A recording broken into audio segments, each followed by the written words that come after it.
Hello and welcome to the final segment of NXTBLD Virtual. We saved the best to last. We're going to have a conversation with the Autodesk Letters group, who kind of came to notoriety early this year, writing an open letter to Autodesk about many different things, but predominantly development of Revit, licensing and costs, etc. In our discussions since, we've covered many topics and looked at loads of different IT issues that face the design practices today, and I thought it'd be a great idea to get some of the team together to discuss topics which are pertinent to every practice, and also looking forward as to what kind of things we need to fix and improve the ways that we work. If you could please introduce yourselves now, I guess starting with Ian, and then kind of, I would say clockwise, but it changes on Teams, isn't it? So. Thanks, Martin. I'm Ian Godwin. I'm an independent consultant, and the reason that the Open Letters group came apart was because I also facilitate two groups. I facilitate the Digital Design Leaders group on behalf of architectural practices, and also the IT Leaders group. And those groups were very much the inspiration behind the open letter, as a result of the growing frustrations in the marketplace of the of Revit, and also the cost and compliance issues that were around in the market. So I'll hand you over to Mr. Dunn, probably. Thank you, Ian.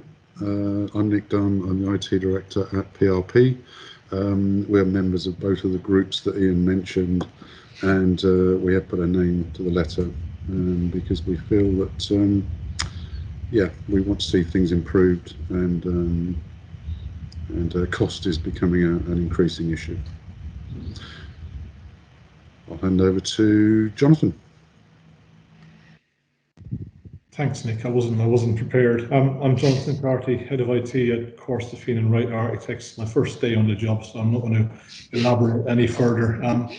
Previously of GHA, and yeah, I echo Nick's sentiments. For me, cost is a big one.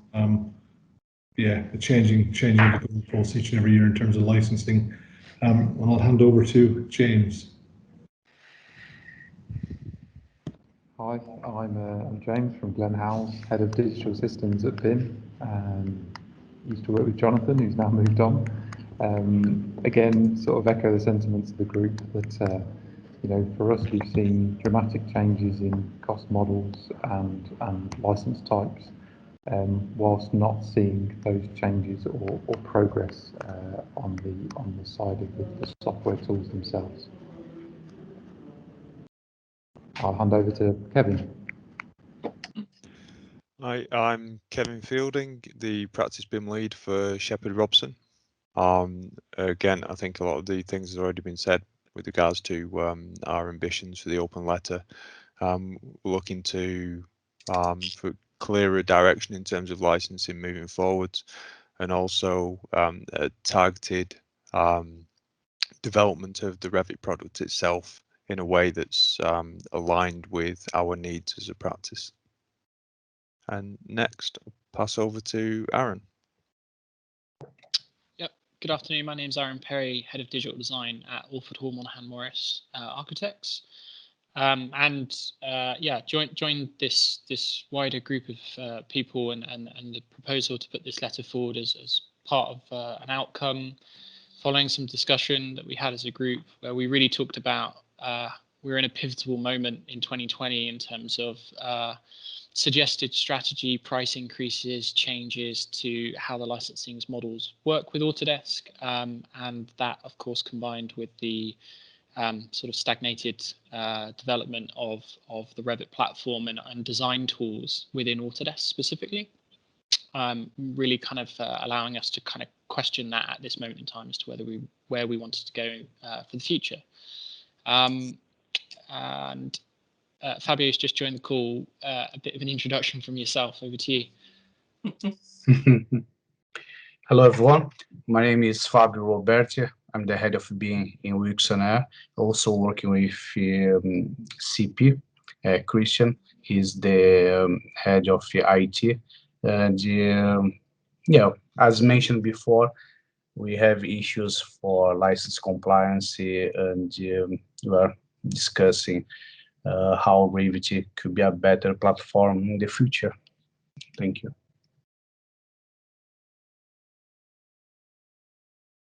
We have Christian.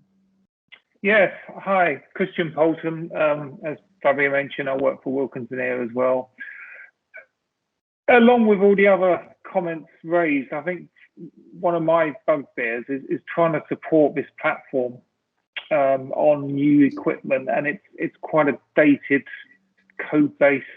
We get really frustrated trying to link in with new environments like virtual desktop, that kind of thing, and it's just getting increasingly difficult to get performance out of this software, and we're paying a premium price for it. So it's one of the drivers for getting on board with this letter, to see where Autodesk are going. Are they actually going to be developing any further for this product? Was there anyone else online? There's me as well, sorry. Oh. Yeah, sorry. I'm Peter Jeffs. I'm an independent BIM consultant. I've worked with lots of companies in the UK and also Australasia as well. So got a sort of wide-reaching sort of view on things, hopefully. Working with SGP at the moment, Stephen George and Partners. So here representing them. Definitely echo the sentiments of the group. You know, I think that there's almost like an ecological change that's needed, really. Autodesk seem to have cornered the market a little bit, and I think that you know, there's definitely scope for open source applications and things like that that need to be driven by the customer, not driven by the software companies themselves. So it'd be good to see something happen there. We'll come on to a question about that later, but I think it's fair to say since the letter came out, you've had a number of meetings with Autodesk corporate and product development, and there's ongoing progress on some of the issues. But Ian, there's we're developing a manifesto for the group, as well as if you can give us an update on the number of people who've signed the letter and where we're at on that. It's about 180 organisations that have signed up and supported the letter. The intention is very much to keep the momentum going behind the principles in the letter, and try to hold Autodesk to account. You know, with the customers are seeing substantial change in the license model. There's the potential of enormous, you know, additional admin overhead as the named user model comes into play, and it's you get the feeling they're not listening in certain quarters, and we want to be able to make sure we're an effective voice, and so we will try and keep that momentum going and the voice of customers around the world heard. And the manifesto is going to be. We're just working towards the way that might break down at the moment, and looking at the different issues that we brought up and how those the topics can be turned into a sort of set of priorities to engage with Autodesk further. Mm-hmm. Okay, so the other part, so part of it was this introduction, get people to know who you are from the open letter side of things. But because you're all your day-to-day jobs are running the IT infrastructures of so many design practices, we thought it'd be a great idea to throw out some questions, forward-looking questions as to all the different aspects of design, from concept through to handing over and life cycle, what kind of technologies you're seeing or looking forward to using, or have used and are looking forward to using more. So I think this part we're going to open up looking at just the conceptual design phase, which for me is the worst catered for software area at all. No one seems to have got concept design. I guess you could say SketchUp have got concept design to a certain extent with the way that they managed to dominate their view. But I'm just wondering how you feel towards the way that your firms use, what do they use to do early stage concept design, and what is it that the industry needs to push it forward? But go with Aaron first.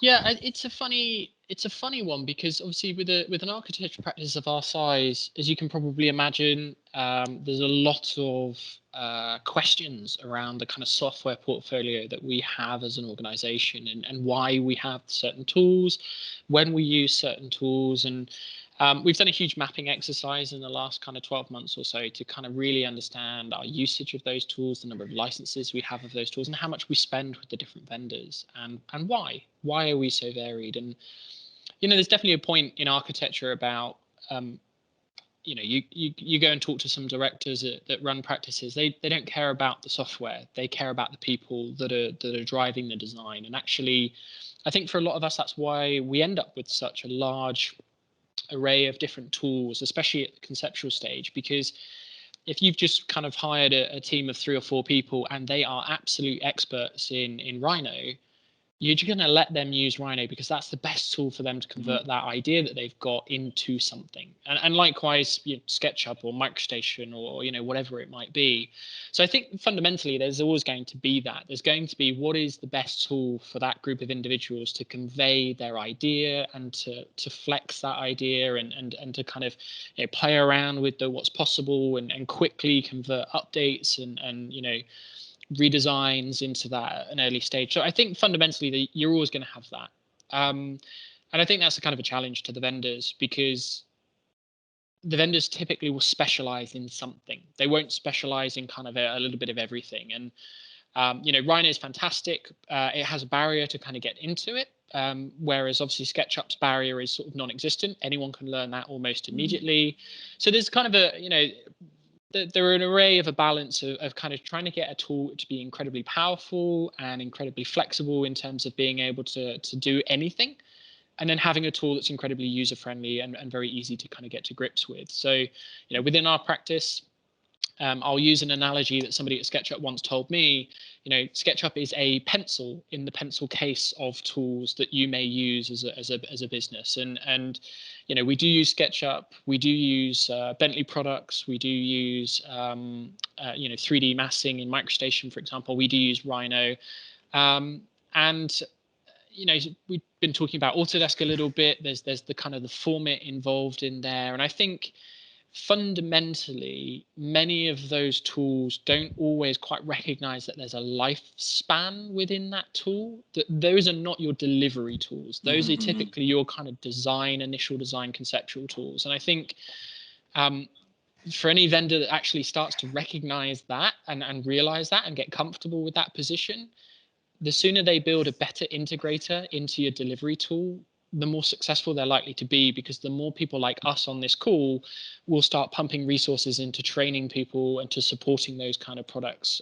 Because as soon as you kind of got that workflow ironed out and smooth, I think you'd actually have a lot of support and evangelists in this kind of group and this kind of forum to try and prioritize using that tool at early conceptual stages. Yeah, I think the way we work is similar to AHMM to a certain regard. The way we tackle projects depends on the typology as well, and the tool is particularly crucial to that. We work across a variety of sectors, so we may be looking at building form initially or building massing.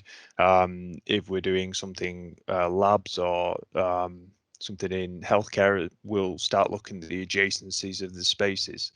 And then there's also the test fits as well. How many units can we fit on a particular site? So each one of these kind of ways of working requires different methodologies and different processes, and obviously different tools as well. So some of these are data-driven designs, whereas other ones are very much about the geometry as well. So picking the appropriate tool for the particular stage is absolutely crucial to what we do. So yeah, like a lot of other practices, SketchUp at this moment in time does play a part in what we do. We're also driving Rhino as well, because we feel in terms of geometry it has a very good links, or potentially very good links, with Revit. And also, obviously Revit as well is integral to the way we tackle conceptual design as a practice, especially when we're doing test fits. But the key thing really is, as Aaron touched on, is about the data between platforms. And obviously this is key to the idea of BIM as well, is the transfer of information. So it will be Excel into Revit, or it will be SketchUp, Rhino into Revit. Ultimately, we might do documentation within there. We need to go out into other platforms for visualization as well. So it's ensuring that it's ensuring and understanding that Revit isn't necessarily the go-to platform for conceptual design. And as such, we need Revit to be able to support the manipulation and transfer of this information between platforms. And at this moment in time, we don't feel necessarily that it's there.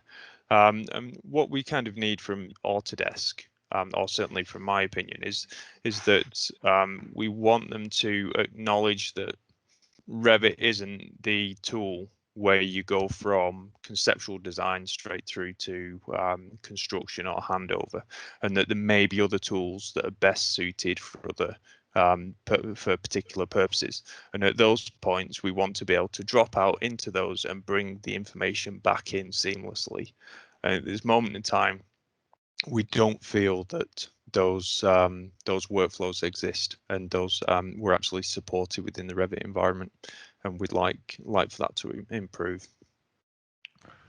I think one of the interesting things as well is that in those early design stages, and you've highlighted it, Kevin, there's multiple ways to skin a cat, and also multiple influences. So the analysis of whether it's environmental analysis or embedded carbon, or site orientation, site context, there's so many free-flowing influences on the concept design that you've got to be able to bring in to have an impact on because the decisions you make in a concept design phase go with the project a long way down the line. If you get those wrong, it's incredibly expensive to sort them out later. Yeah, it's interesting because I mean, at PRP we're primarily residential sector, but we also do master planning, and we have environmental engineers, and we're finding at the concept stage SketchUp is very heavily used here. We then take that into products like Enscape.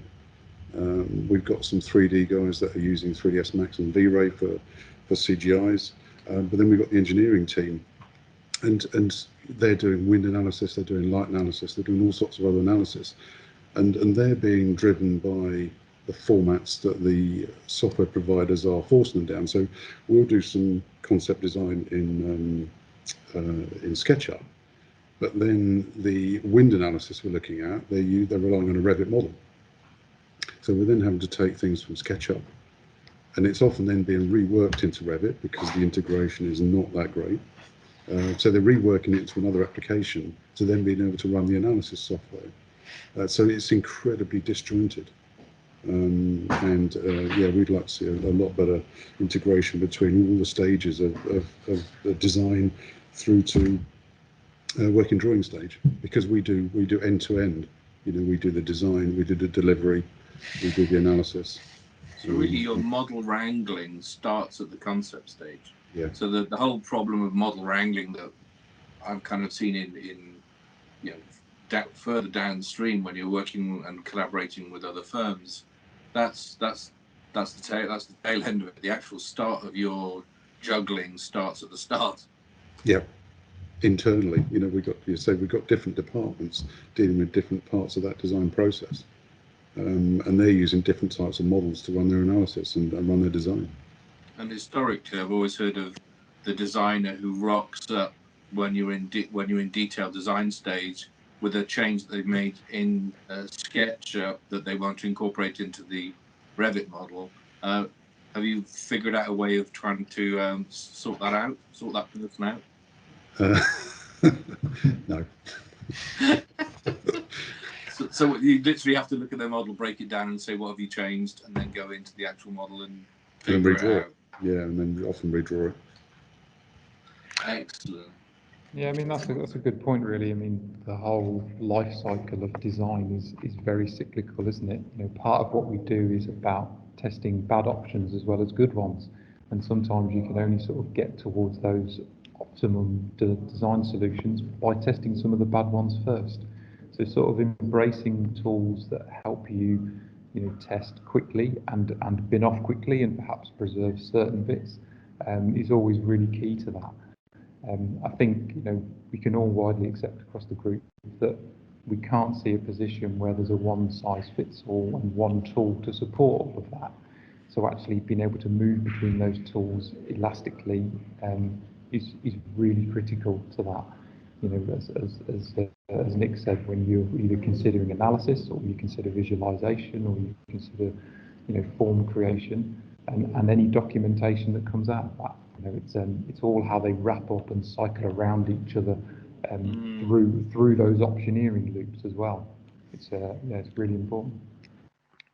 Because the story gets told with the quality of the drawings and the models that come out of that process and the engagement with the client. So whilst it's concept stage, it's got to look more than a concept in many ways, because that communication challenge and getting a client on board to understand people's ideas is a vital part of that. So there's still, you know, when you talk about MicroStation being used in those early stages, is because it outputs high quality graphic 2D elements, or whether it's going through Adobe Illustrator or through other you know, graphics tools. The deliverables are there to be communicated to the client in order to understand what value he's getting out of the process, and the architects are adding, designers as total are adding.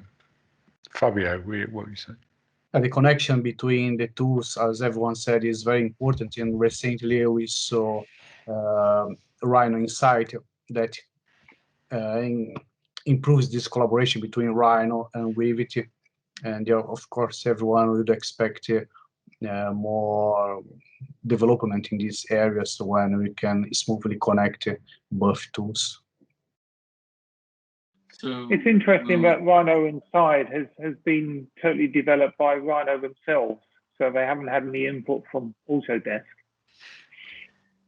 I think that's the only way it could have got developed, to be honest. I think the other thing is that you're talking about trying everything. James, you were saying trying lots of bad things before you get the good things. Well, what I'm seeing is there is a growth in the number of analysis tools to run at the concept stage. So when you do try or model something, you can say, it doesn't work. But the problem is nearly all the analysis tools provide feedback that's written in engineering, and the architect doesn't necessarily understand the output from the analysis. So I think I was talking to a CFD developer, and he said it's colors for designers. You know, red is bad and blue is good. So, but that doesn't really mean anything. So, how do you feel towards the analysis tools that you're using at the early stages? Is there room to grow?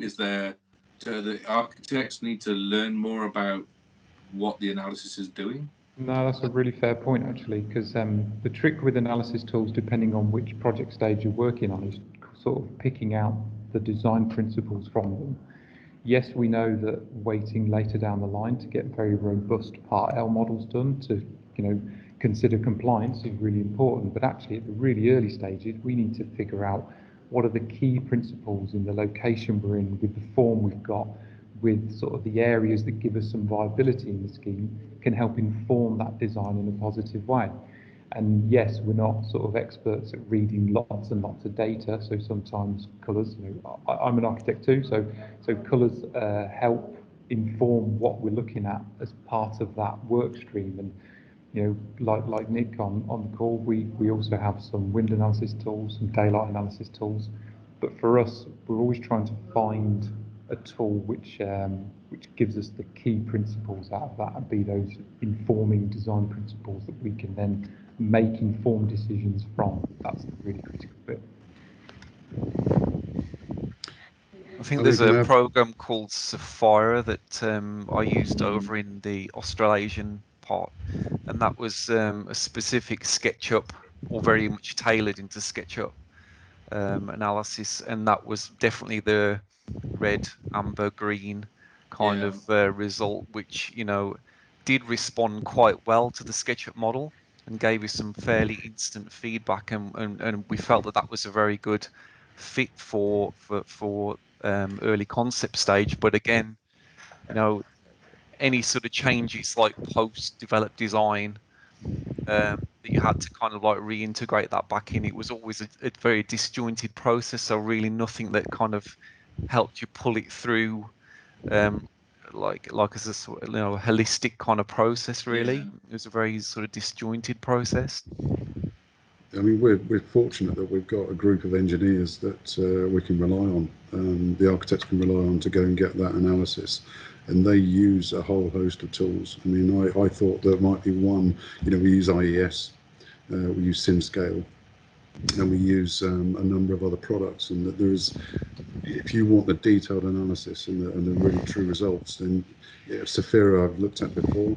They won't use that. They need other tools that give a lot deeper analysis and a lot more detail, and then pass that on to the architects.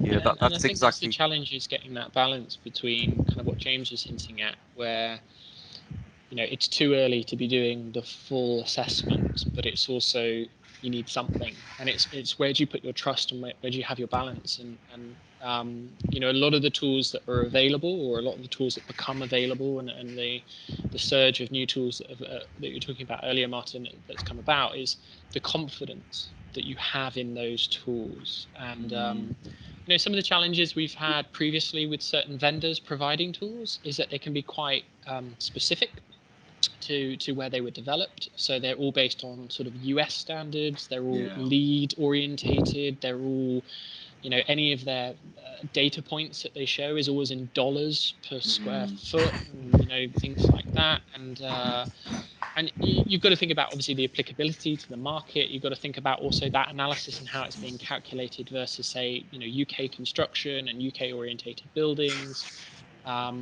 But you've got to balance that at early stages, and perhaps similar to Nick, as architects, we have an in-house building performance group that have built tools themselves, which we then have the confidence in what it's calculating and how it's calculating. And I often think sometimes where you just give a tool and say, oh, press one button and you get a result, that you've really got to bring critical thinking to that, as to whether that's useful and to whether that's valuable. And it probably involves then a lot more duplication in the industry, because we have a carbon calculator within embodied carbon calculator. We built that ourselves. We know that many others are available, but we chose to build something ourselves because we can better understand exactly what it's doing and how it's working, so we can have that confidence in the information that's coming out the other end of it.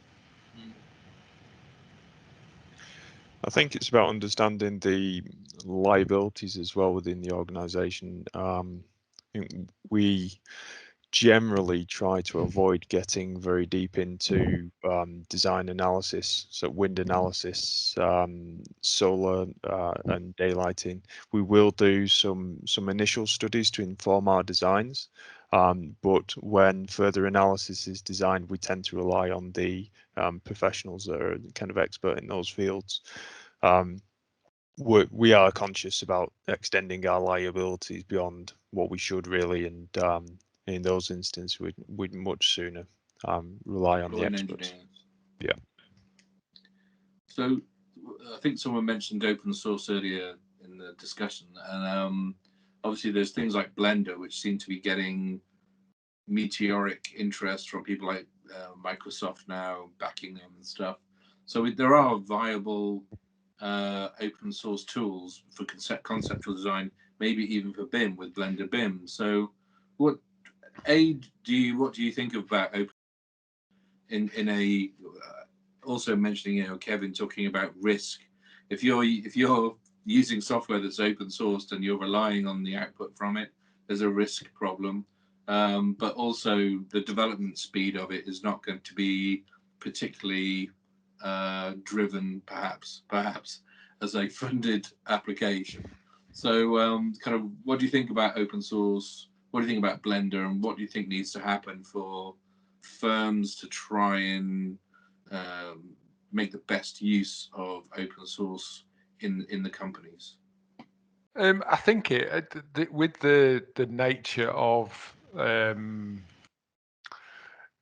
software market fragmenting, I think open source provides another opportunity for the people who are looking for tools, and obviously they can be more agile in finding a place and finding potential tools that might fit a need, and then you've got the opportunity of creating a community that understands the arguments behind that particular piece of software, and potentially helping to focus it. So I think it will have a sense that it will be a growing part of the market moving forward, but a bit, as Aaron says, you've got to be able to justify what's behind the scenes. You've got to be able to see what logic brings and adds to the solution of the problems that you've got in a way that means something that where you can control that liability. So I think yes, it is going to grow because there are more architects as programmers who can potentially contribute to it, and because the market needs more and more tools to solve problems that are changing every day.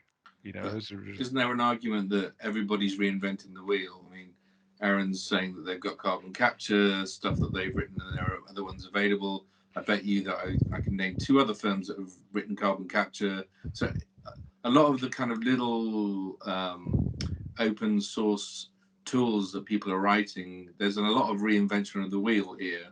I think when I spoke to Niels at Zaha and Francis at Foster's, they were talking about maybe sharing some of this technology that there's only a quid pro quo. Everybody's developing something. If we all put what we've developed out there to a degree, unless it's absolutely mission critical, then we can all benefit rather than having to develop it again and again and again. I mean, do you think about sharing your software? Well, without getting too much in a sort of specific detail on that, and I'll try and sit on the fence for a second, Martin, if I can. But on one side of that fence, you've got, say, something like EC3, which is from the Carbon Leadership Forum, which Autodesk and a number of very big name design firms put together this embodied carbon calculator, made it publicly available. Fantastic initiative. Many practices, I'm sure, have been using it. We looked at it, we decided to go our own way because we wanted to be able to calculate embodied carbon based on RICS categories, which is what our clients were more interested in. The EC3 carbon tool was a lot more generic and international, and didn't then do what we needed for our clients. So I think when you open source things, you're inevitably never going to, it waters it down slightly. You're never going to kind of get that direct requirement that fits your business. And to kind of go on the other side of the fence for a second and kind of bang the drum for that kind of level of open sourceness. I mean, the UK Dynamo user group, which like me, Kevin, and many other practices here support and kind of contribute to and help organize, was deliberately founded because this was a tool that Autodesk released that allowed their customers to solve their own problems. well, we were all solving the same problems ourselves, and that Right. felt wasteful, and that felt kind of a poor use of everybody's time, and really that community and that kind of community around that was founded based on, let's grab a beer, let's grab a pizza, I'll show you what we've been up to, you show us what you've been up to, and let's share that knowledge and exchange those ideas.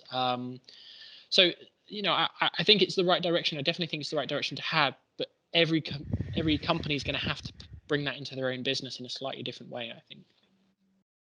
Communities are important. That's the important thing about this, is that by having that platform to share the information with a common interest, you solve each other's problems. That's great. At practice level, the kind of challenges that companies face is historically a lot of these practices, when you think about kind of 2D drafting platforms, they've only ever used one platform, whether that be AutoCAD, MicroStation, Vectorworks, and everybody within that practice has been trained to use that one platform, so that information is transferable amongst individuals. And as we move into the area of open source, and a lot of people may be using ArchiCAD or Revit or various other platforms out there, but still, majority of the practices are only using one piece of software. Yeah. As we move towards more open source, there's going to be niche areas. It's similar that is kind of growing up at the moment in terms of like Rhino within practices. But the issue will be when those individuals, the loss of knowledge within the organization if those individuals leave. And how do you transfer that information from Blender into Revit or into ArchiCAD or into Vectorworks or Open Designer, and those are the kind of issues that a lot of the companies are kind of facing moving forwards now. It's about democratizing the kind of the knowledge within an organization. It becomes an even greater challenge, really. Because no longer are you just training all your staff to learn one piece of software. You now need them to be technology experts as well as being good quality designers. Which doesn't get taught in schools. That was interesting, Kevin. You know, I was just going to say exactly the same thing. So we had our first request for Blender the other day, which we were happy to give, so that they could try it out. But I know that knowledge will probably sit within a small team. You know, we've got 4 studios, we've got nearly 300 staff. That message probably won't get across to different teams, and as you said, the experience might then disappear, and we'll have file formats and information that other people can't get into, might not realise what was used to create it.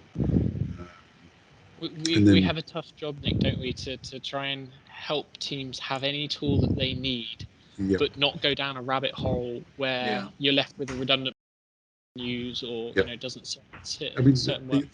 They're creative people. We don't want to hold them back. We want them to be creative. But we had a situation recently where we, as an organisation, we decided that Enscape is our preferred tool for sort of VR and visualization.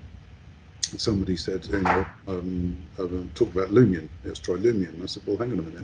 Why are we going for another product?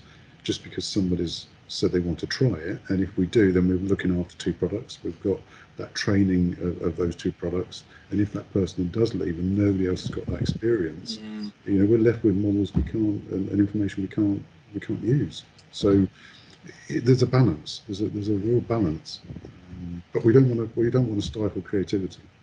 Yeah, and I think it's up to each company as well to choose their own tool of choice, so that they if you want to use ArchiCAD, then that's your prerogative, that's your company's decision, and you train on that.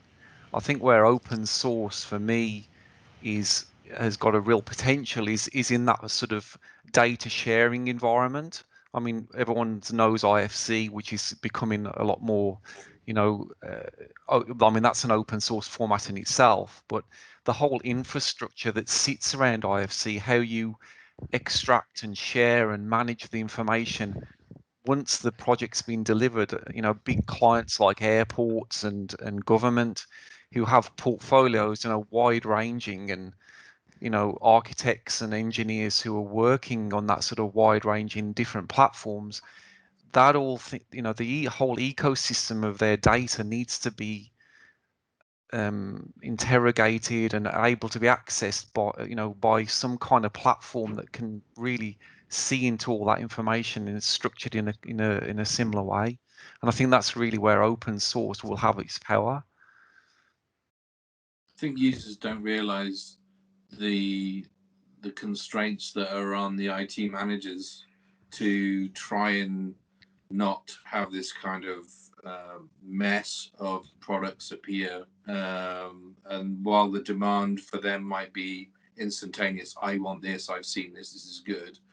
The reality of trying to keep your tech stack clean and tech stack not fraying at the edges is it's not really their understanding. They don't get that point of view of, here we go, here are the problems you're going to introduce by just taking on another product or taking on several products, which might be open sourced from somewhere else, and cause issues. I mean, yeah, the industry hasn't really had that many viruses or anything particularly horrible, but it could quite easily end up with people using things from open source that might not necessarily be for the power of good. Still, we have to. And sadly, that leads into other areas like Cyber Essentials and ISO 27001, where we have to keep everything up to date, and it just adds more problems. And they don't often appreciate that, but that's something we have to think about, especially with open source. Open source is open source. So you get to be the bad guys. Yeah, regularly.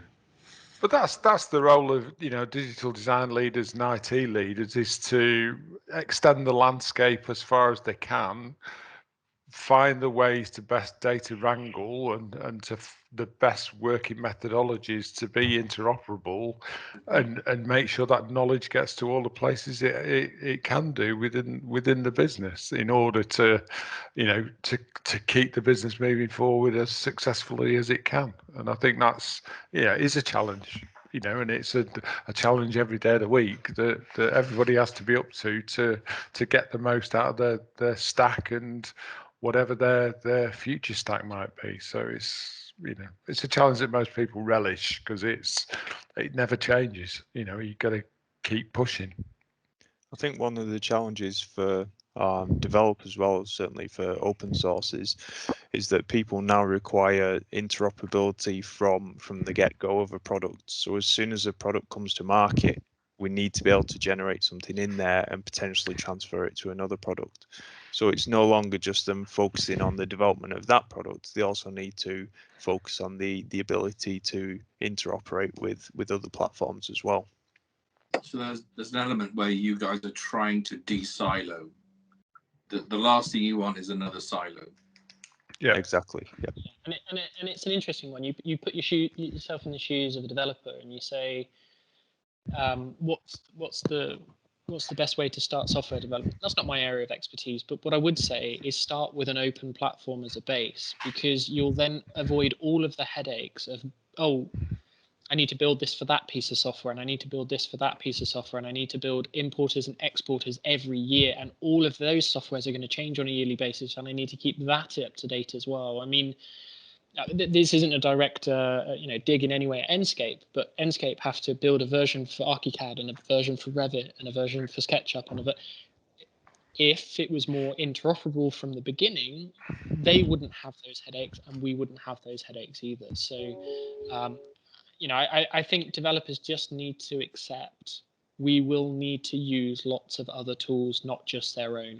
And that's why it should be recognized as a positive, as a selling mechanism to their tool, by making it more interoperable, by building ecosystems where only their tools talk to their own tools. That's not a selling point. It needs to be open. That we'll always need other tools.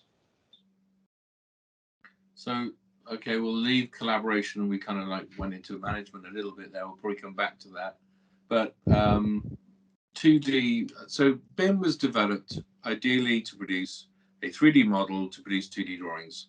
That was the utopia that everyone was promised, was that you create the model and your 2D drawings are free. What I'm seeing is you create your 3D model and you still spend most of your time trying to get 2D drawings out as you want them to. So the massive amount of productivity benefit from BIM hasn't yet been realized because the output still doesn't match the utopian dream at the start. There are some architectural firms I talk to who just can't wait to get rid of 2D. There are people who are saying that they only have 2D for their clients, only have 2D for certain construction firms. They'd rather go and work with CATIA or do 3D modeling direct to manufacture. They're all signature architects. What is it about 2D? Are we kind of trapped in this 2D metaphor because of the process and the legal requirements and all the history? Or is it actually an essential part of the process, and therefore it deserves to be properly fixed, and there needs to be this proper automation of 2D drawings where you don't have to worry about it? I think there's a generational thing with it as well. I think yes, contractually, the contractual deliverables, the drawings are, nearly the top of the stack after specifications. So we all know that the current legal framework is not probably fit for purpose in a 3D modeling environment. But 2D, all the leaders and owners of practice today grew up in a 2D world, and their design skills are largely honed in a 2D world with elements of 3D in it. And I think that's quite a big challenge in terms of where models sit, because even with a Revit model today, you're still really only generating general arrangement information, so its potential is capped at a threshold of gradation, which is not where total building documentation sits. So there's massive opportunities to do things better than they can be done at the moment, and 2D is still a fundamental piece of that world. Your average electrician walking around the site is more likely it's more likely not to have a plan under his arm, but that's the unit of which he's going to wander around the building and try and install stuff. There's a point to suggest it's the most interoperable, accessible methodology for someone to understand, construction at this point in time. That there's history, there's a precursor to this process in which a drawing allows somebody to comprehend how things come together. In 10 years, hopefully sooner, we're talking about a generation of people who are more comfortable spinning around something in 3D than they are probably looking at a drawing. So I think we're on an inevitable change no matter what happens.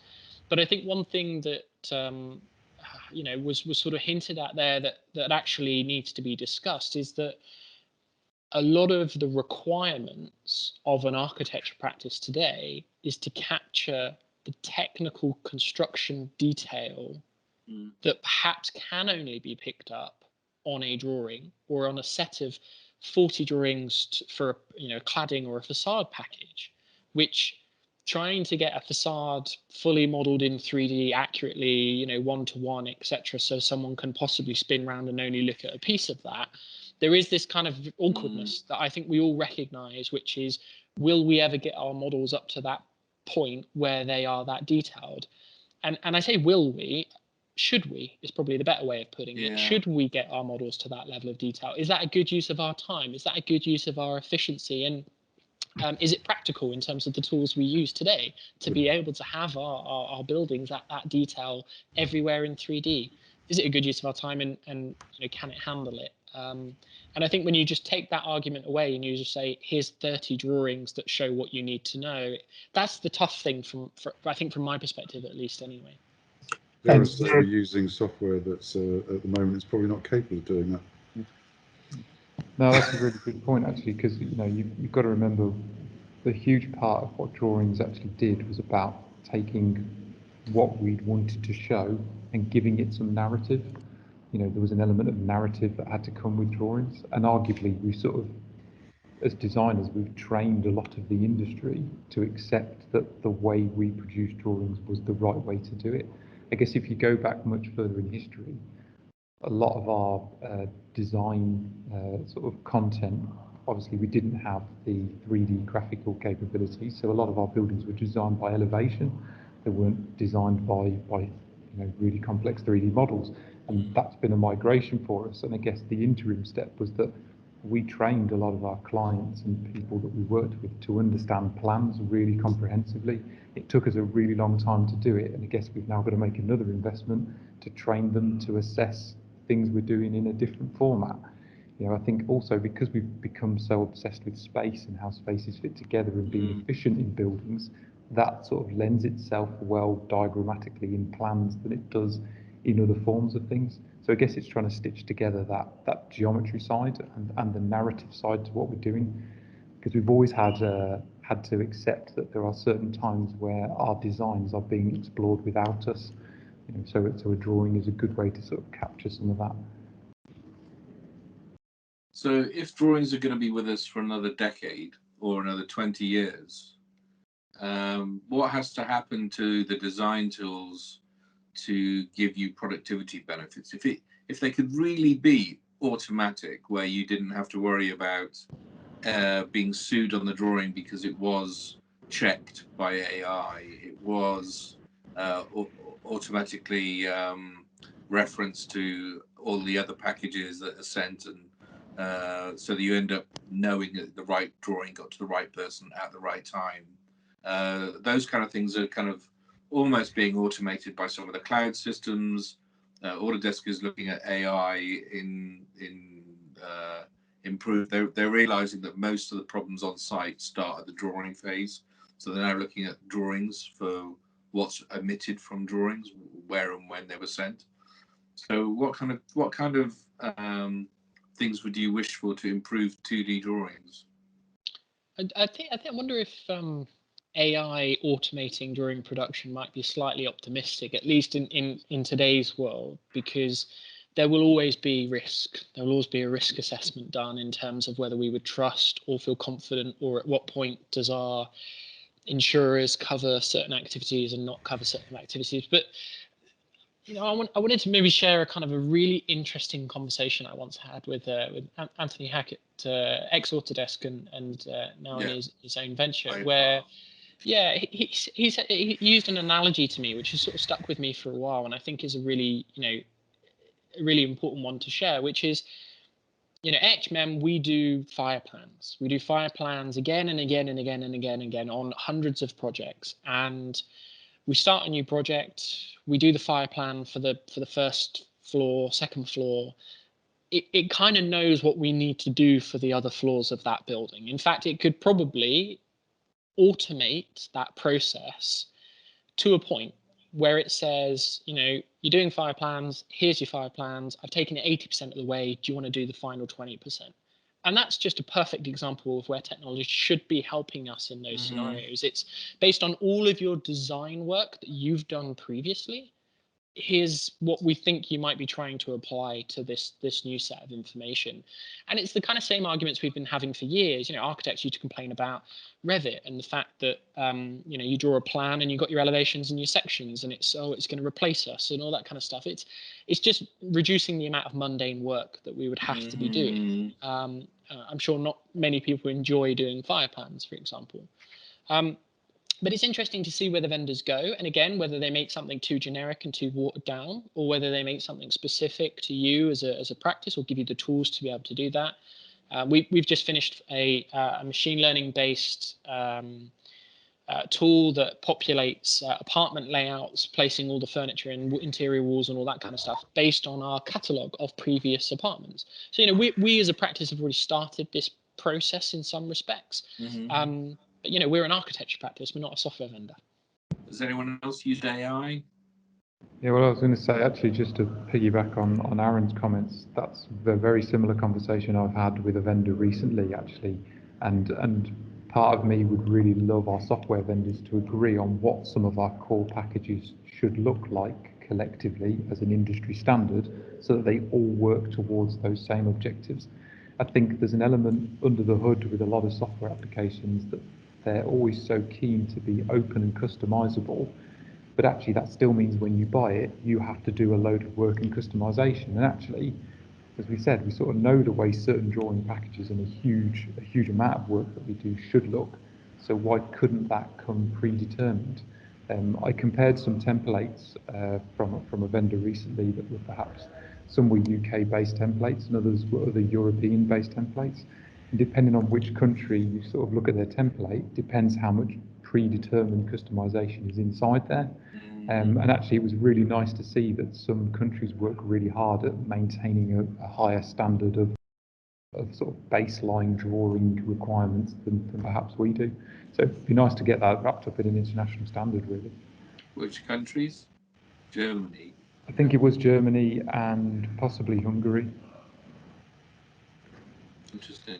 I don't know if anybody remembers, I was part of the BIM for Regs group a number of years ago, where there was a number of organisations with the government backing, trying to figure out if they could build a tool to actually run BIM models through building regs.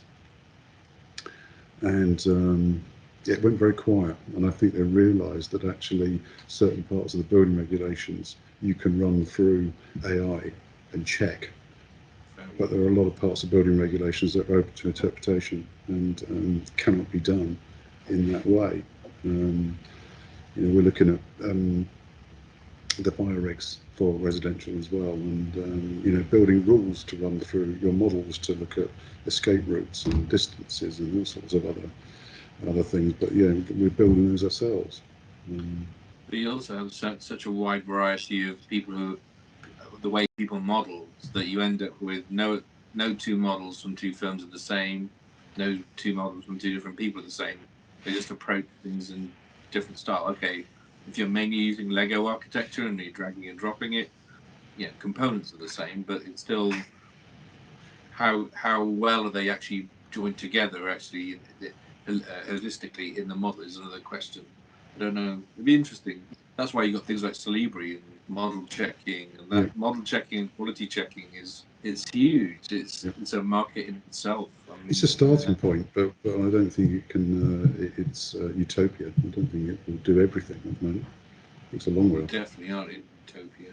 So when we had a call the other week, Ian said that for the industry to move from 2D to 3D BIM was a huge multi-decade effort, and now we stand at the crossroads of like new generations of software, and so it's going to be a lot easier for you to move to the next paradigm, the next level, whatever that is. Should that be in the cloud? Should that be combination? Should that be a different software to Revit? Should that be whatever comes up? But you've kind of made that difficult journey. You've crossed from 2D into 3D. So I'm wondering, in the last 15, 20 years, what did you learn in making that journey from 2D drawings to being BIM experts? And how would you apply that to migrating to anywhere else, or migrating to the next generation? I think kind of moving from 2D to 3D was in certain ways was probably the easy step, because it was quite a linear path. It was just visualizing the building in an easier way. But as we move into kind of information models and into the future as well, we've essentially kind of opened up a doorway into it's like hundreds or thousands of possibilities of this 3D model.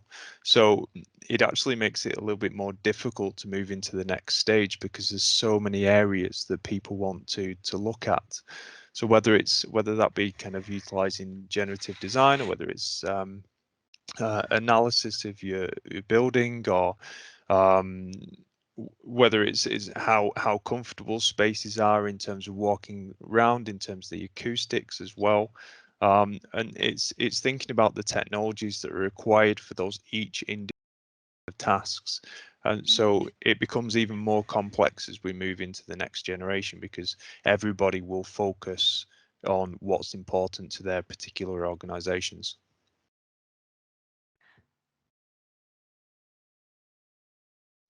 Yeah, you've been doing this a while. Yeah, I think part of the change was that intellectual change, not just 2D, 3D. I mean, 3D's been a part of the landscape for a long time, but it's about, as Kevin said, the information that goes with the modeling process, and the processes of BIM that the industry now has pretty much got its head around as a process, albeit still within the context of a 20th century legal model. So I think that the intellectual challenge has been met by lots of people, but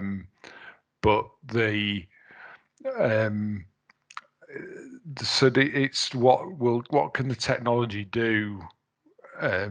You know, when Revit and BIM are so closely associated from a marketing perspective, it's educated clients and contractors that a particular software product is the future and the only way that you should work, which has not been a necessarily healthy outcome.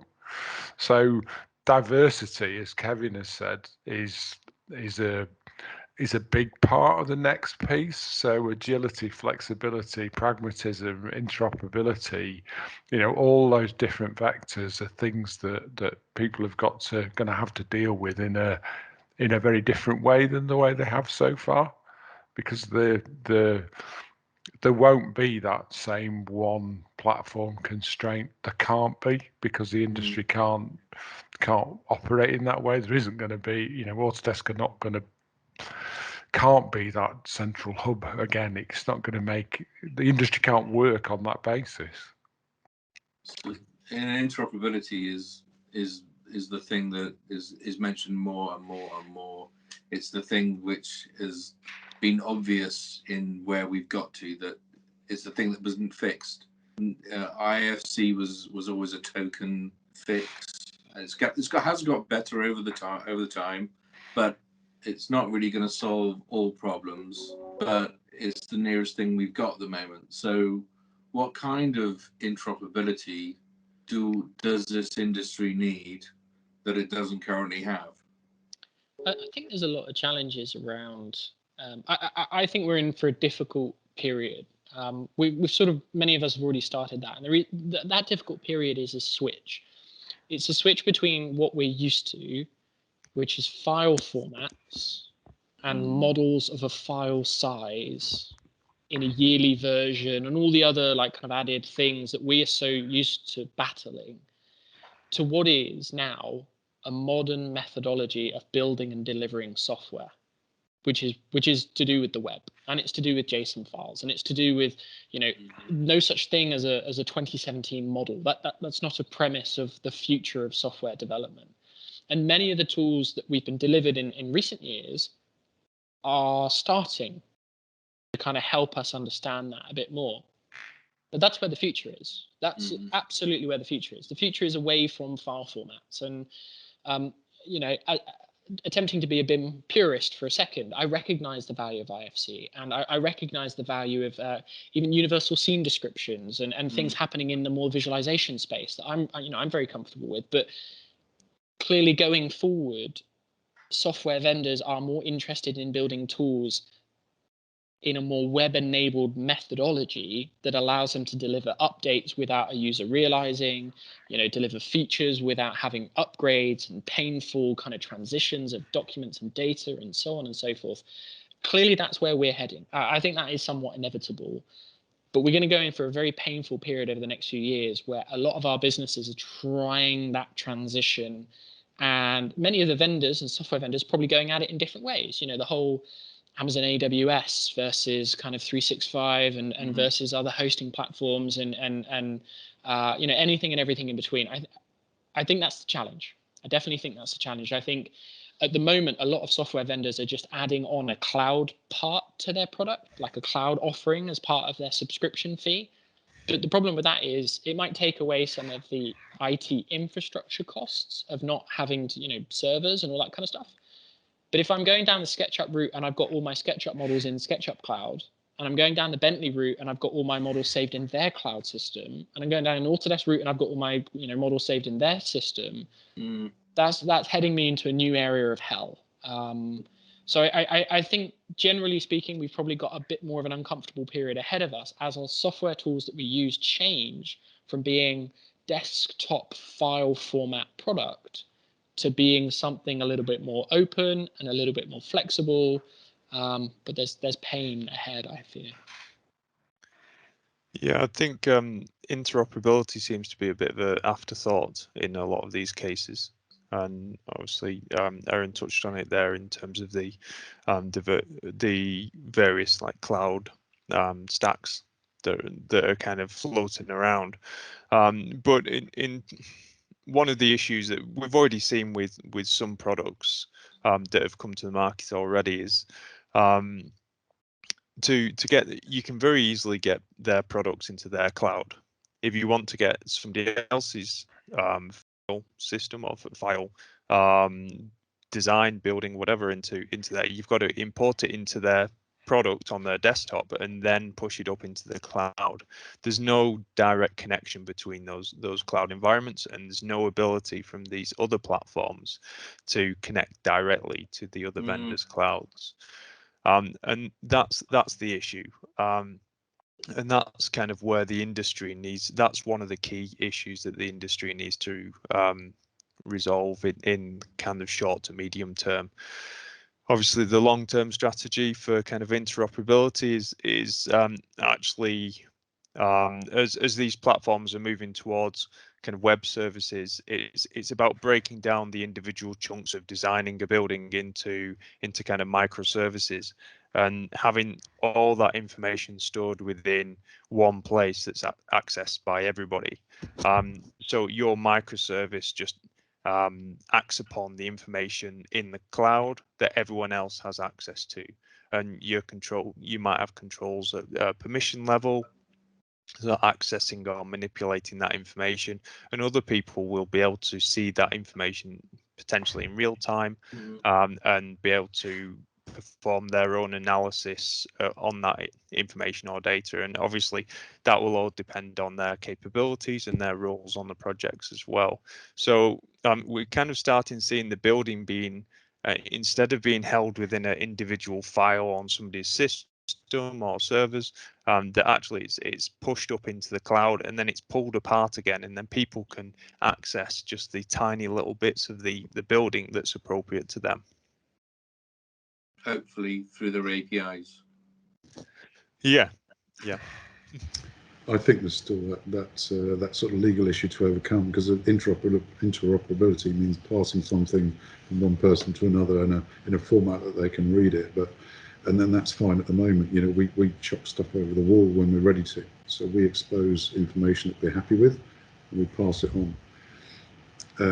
But Kevin, you're moving into an area where, as you know, that there's certain insurers that would shudder with having shared environments that are open to all, because then there's the risk of something not being complete or not being signed off that other people access. So I think there's a lot of work to be done from the legal point of view and the PI insurance point of view before we can happily go around that interoperable route. I think we've already got those. I concur. I was going to say, I concur with that. The whole industry needs to be very wary about where our liabilities lie, and it's great to move forward, but we've got to be really careful about what happens if something goes wrong. And just moving data into the cloud is a big thing as well, which we're unsure about how that's going to pan out. And where it sits.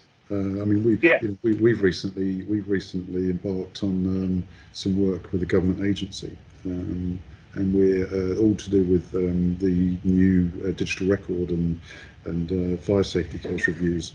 And we were going to do a survey, and then we found out from the government agency that we weren't allowed to use SurveyMonkey because it wasn't GDPR compliant. So we had to pull the survey and look at, even though SurveyMonkey said that they were GDPR compliant, we weren't allowed to use it. So suddenly the cloud became a blocker for us, because we couldn't guarantee where that data sat. So I'm not saying that I'm against it. I'm all for progress, but I think there's some legal challenges and PI insurance challenges to overcome. So we're running out of time. So I'm going to shoot to one question which I thought would be interesting. This is so keeping a technology stack working is akin to balancing all that's always moving forward. There's always bits that are changing and updating. How can software firms make the job of the IT expert easier when keeping workflows in motion during the evolution of their individual components for you? There's a lot of talk about them being your partners and being, best buddies with you, but the reality is that they help break things as much as they help fix things. So what can you tell the software service providers, software developers, how to make your lives easier?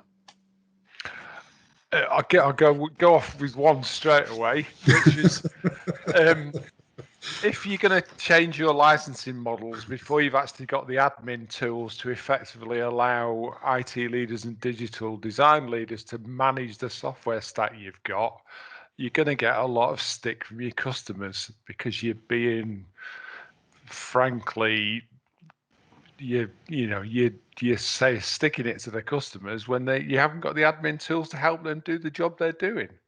So and there's fundamental things like integrating with Microsoft Active Directory. Everybody's Active Directory security model is in the cloud waiting to be accessed. Why do you then come out with a new licensing model that doesn't access that core infrastructure that everybody's using? Next. Not mentioning any names. No. Maybe we could just use our open letter as a sort of a format for for where to go with that one. I think a big one for me is testing. The amount of times we've been stung by vendors releasing the latest and greatest service pack or updates, and it's very, very difficult to do full rigorous testing yourselves when you've got a very, very business practice to run. We've certainly come a cropper a number of times from vendors such as Autodesk, even Nemetschek with Vectorworks and Adobe in particular. Getting more rigorous testing schedule. Make sure that you're releasing products and updates that actually work, and understand the systems that we're installing them on. Make sure your support guys understand the systems that you're supporting them on as well. Make sure that NVIDIA Quadro cards are not seen as some voodoo that we don't understand how to support. Just put testing for me. Make sure your tools, make sure the products are actually fit for purpose, and make sure that when you release updates, they work. That's a big one for me, having been stung recently. And I think that could have a bigger impact. Some of us in the group saying about the sort of web parts in the future and not having a big application that you install. At the moment, we have a big application that we install and sometimes breaks another one. When you've got lots and lots of web parts, making all those talk to each other and the different releases and the different versions could become even more of an issue. So I agree, testing. It's out of your control as well at that point. Absolutely. It's somewhere else. I mean, if you look at some applications now, if you're in the cloud, like SharePoint, you don't. I know they're not a design tool, but you don't get a choice. If Microsoft updates SharePoint and it breaks your SharePoint platform, it's tough. Whereas in the past, you had it in your organisation. You could test it, and before you deployed it. So I think that challenge is going to become even greater. we lose a lot of control, but we'll also gain a lot of responsibility. And you know, in the past, if somebody was beating me with a stick for an application not working, I can deal with that, but it's very, very difficult. So I think the move to the cloud is obviously, you know, it's positive. There's a lot of positives there. Takes a lot of pressure off, you know, image creation, image deployment, application deployment. But when it goes wrong, it could be catastrophic. And some means of version control on the cloud would be interesting as well, rather than being forced into a kind of an auto update or whatever release track. I don't know how all that's going to be catered for, but you know, it'd certainly be wary of being in a kind of an auto update track. So yeah, how all that's managed will be interesting to see. Coming back to your question, Martin, about you know, best buddies in one in one layer, but actually the applicability of updates of tools to your requirements. I think a lot of the vendors might not have quite the right culture as they reach a certain customer base, as they reach a certain volume. They, I guess, lose track a little bit, and you know, I recognize that that's a very difficult challenge, but you know, a lot of the time, some of these larger organizations, they then ensure that a lot of their feedback is coming from a certain group of customers rather than a broad spectrum of customers. And sometimes that group of customers is because they're their biggest accounts, or you know, whatever that might be, and it doesn't necessarily reflect a global audience, where certain regions might be impacted quite substantially by, you know, local regulations that, or international standards as they might now be,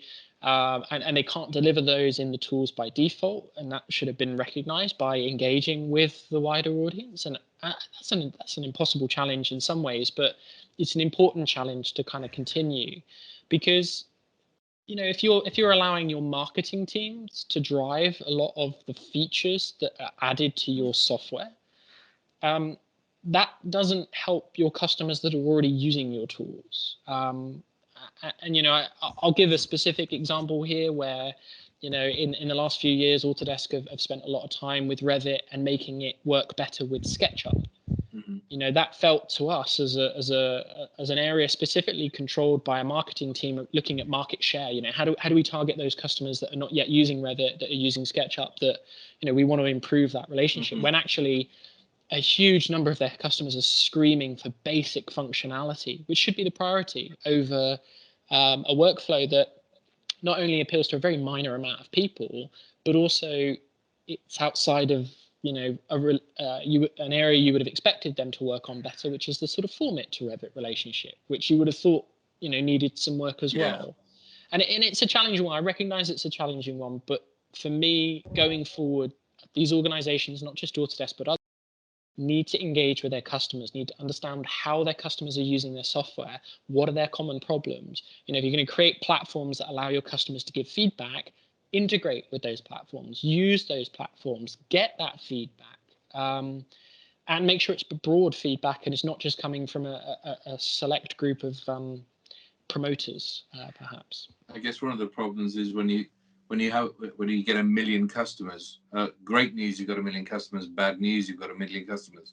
Now multiply that by a factor of 10, and it's very difficult to filter out the noise, to work out what is. So I can see the software companies' problems just as much as anyone else. But when you've got top customers, they really are, most firms I talk to are focused on a very small number of actual samples, not the masses, and that's the way it goes. And when you've got a mature product, you're wondering where you can sell it next. You're not really worrying about, you've already mined that seam, where else can I go? And that's a problem. That is a problem. It's also about customer retention as well, because ultimately, if the customer base feel as though they're no longer being considered, or the industry is moving in a particular direction or typologies, as I mentioned previously, if we use no longer supports our ways of working, and the vendors aren't listening to our points in terms of improvements that we'd like to see, then we have no choice but to look further afield and see whether there are other platforms or other vendors that will listen to our concerns. And I think that's the issue in the world that we live in, that we're working with products that are so large, and the companies that develop them are so focused on a small pool of their customer base that the wider ones feel slightly disenfranchised. And that's, to a certain extent, I think that's kind of what's driven the open letter from this group as well. I'm going to leave the last word with Ian. So obviously the open letter is still open and people can apply to join. And if they join, what can they look forward to from the original group? What kind of communications? We're trying to keep them up to date with the discussions that we're having, and I think we're sort of just coming to the end of the sort of first phase of the dialogue with Autodesk. So the intent is that there will be, more phases and more opportunity for the wider community to connect into the conversations we're having. We've had an awful lot of feedback from people who've signed up on the website, letters to autodesk.com. So if the intent is to grow that community globally and to keep everybody as informed as possible at how they can contribute to the next set of outcomes that we're aiming to achieve with licensing, compliance, interoperability, and the future of design tools. Thanks a lot. Cheers, guys. Thanks for your time. Cheers. Bye. Thank you.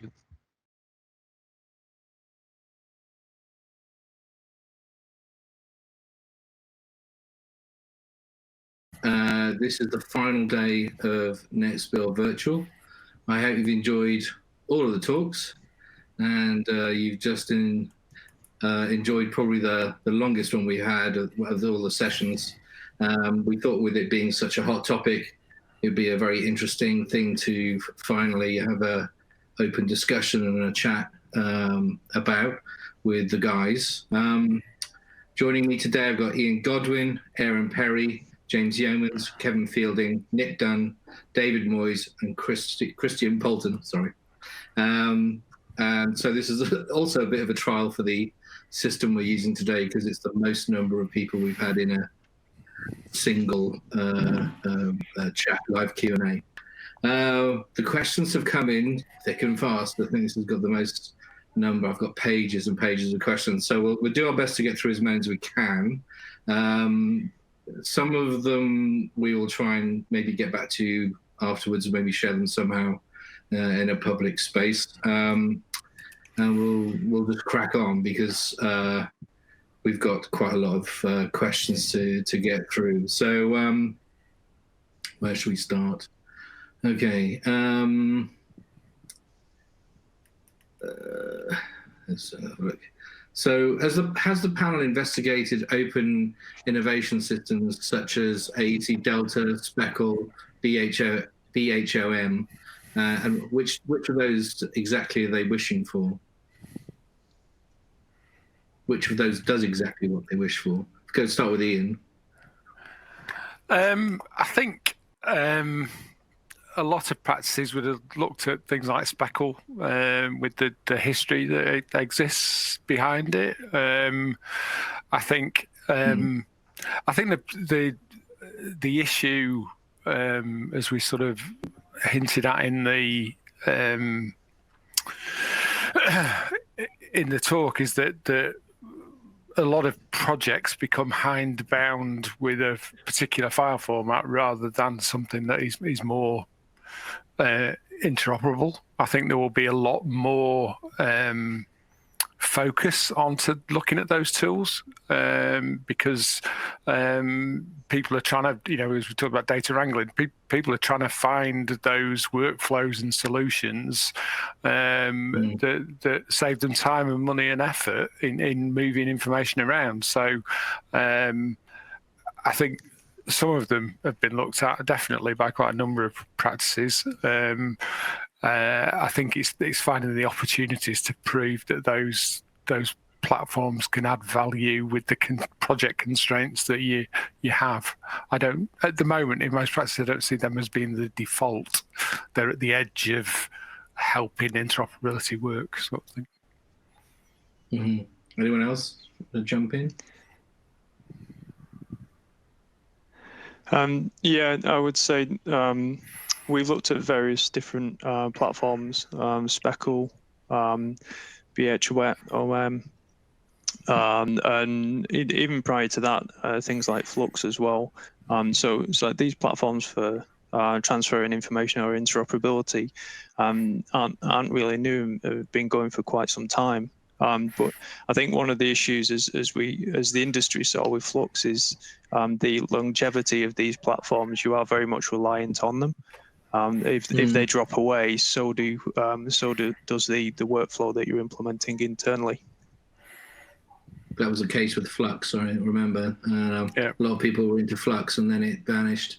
And many people think Speckle is hopefully the solution. And it seems to have the backing from some large players now.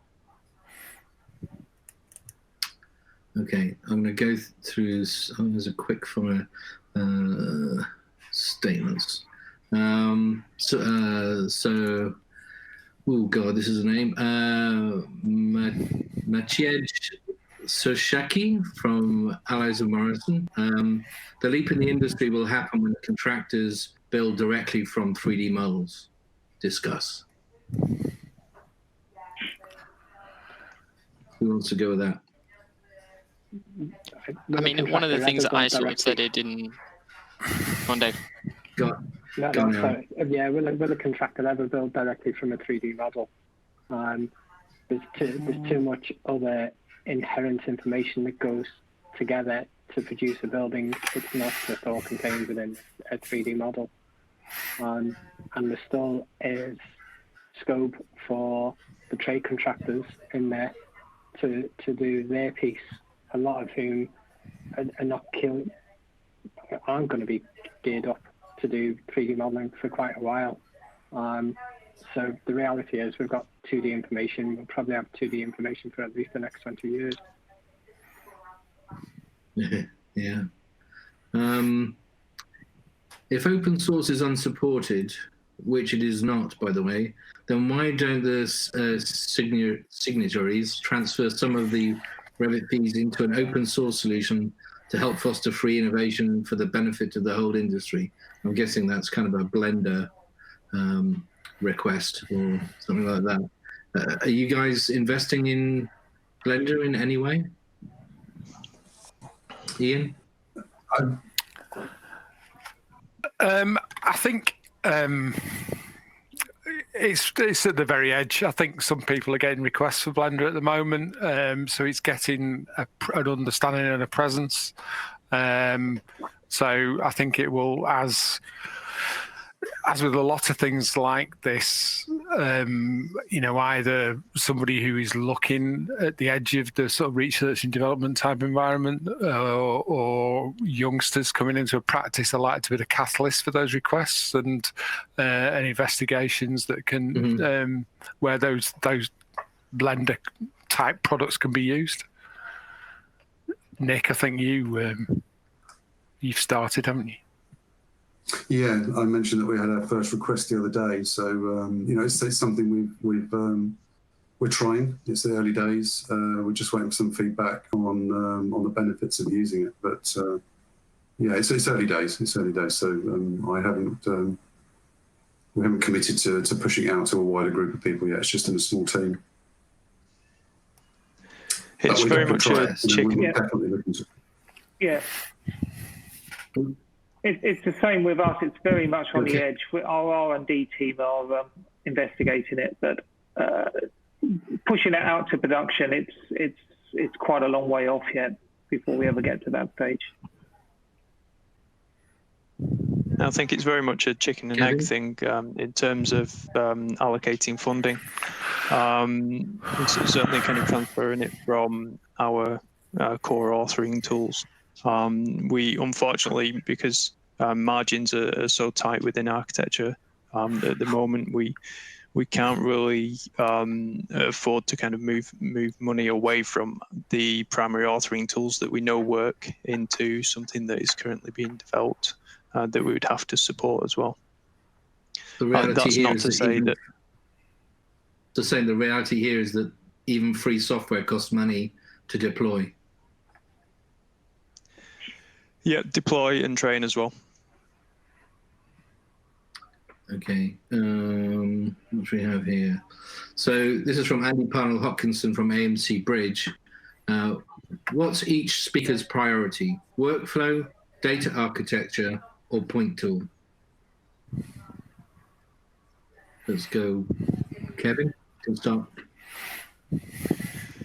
I'd probably say workflow. And it's kind of a joined up approach across many applications. And so it's not just about one authoring tool. We move data across from various different tools and platforms. Some of it geometric and some of it not. And we need to ensure the continuity and consistency of this data transfer. Aaron? All of the above. Yeah, I mean, probably workflow. I think that there's validity in all of those pieces in their own right. But one of the things I mentioned in the previous session was that we have groups of people that need to do different things at different times, and they have specialisms, they have experience, and certain tools are good at really complicated stuff. Certain tools are specialist stuff.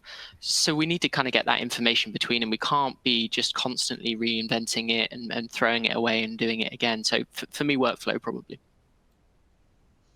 How about Christian? Yeah, I'd say very much the same as that. Workflow for us, we use a number of packages, and we wouldn't put all our eggs in one basket. No one package would satisfy all our requirements. So yeah, definitely workflow is the primary one for us. David? Yeah, workflow. Workflow is where we lose the money. On screen, moving data around. So it would be workflow. And Nick? I'm in agreement in workflow. We have so many different applications from the start of the process to the end of the process, from design right through to delivery, that moving that data from around the different stages, but within the different stages, specifications, drawings, 3D models, analysis, trying to get everything to flow seamlessly is very challenging. So yeah, so it will definitely be our priority. And that's where we see one of the biggest areas of efficiency loss is when people are reworking information.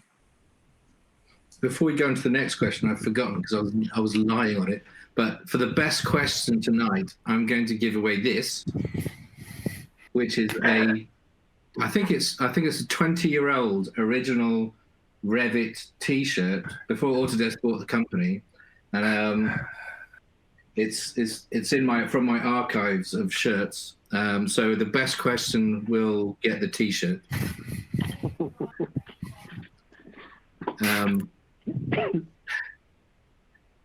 And it's really good quality.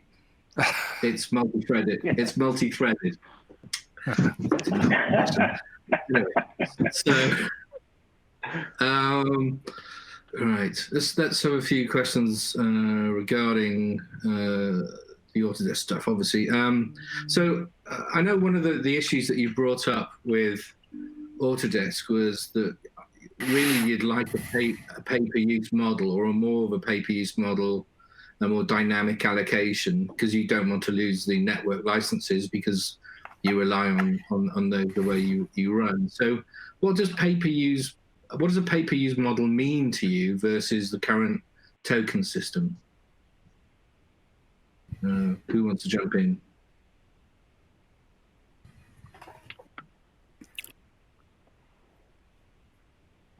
think the loss of the network license is a real problem for a lot of practices, in that there is not, every day the nature of project work changes, the nature of people who need to look at the model and access the model changes, and the feeling under the if people are using the network licensing really well, then the ratio of 2 to 1 is not enough to maintain the same costs for the network license. And so the reality of pay-per use is that there are a lot of occasional users that under the network license you can sort of justify and that single license split across many part-time users. When it comes to pay-per-use, what we're saying is we've got to buy a full license for that part-time user, and I think that's the issue. Now, there may be other things coming up along the lines that may make it more cost effective. I don't know. If you only use that license for 20 minutes and all of a sudden you're paying for a day's worth of tokens, then it doesn't seem proportionate, and you're not going to be, it's not going to be balanced in terms of your usage against your existing network license costs. If anybody wants to add to that,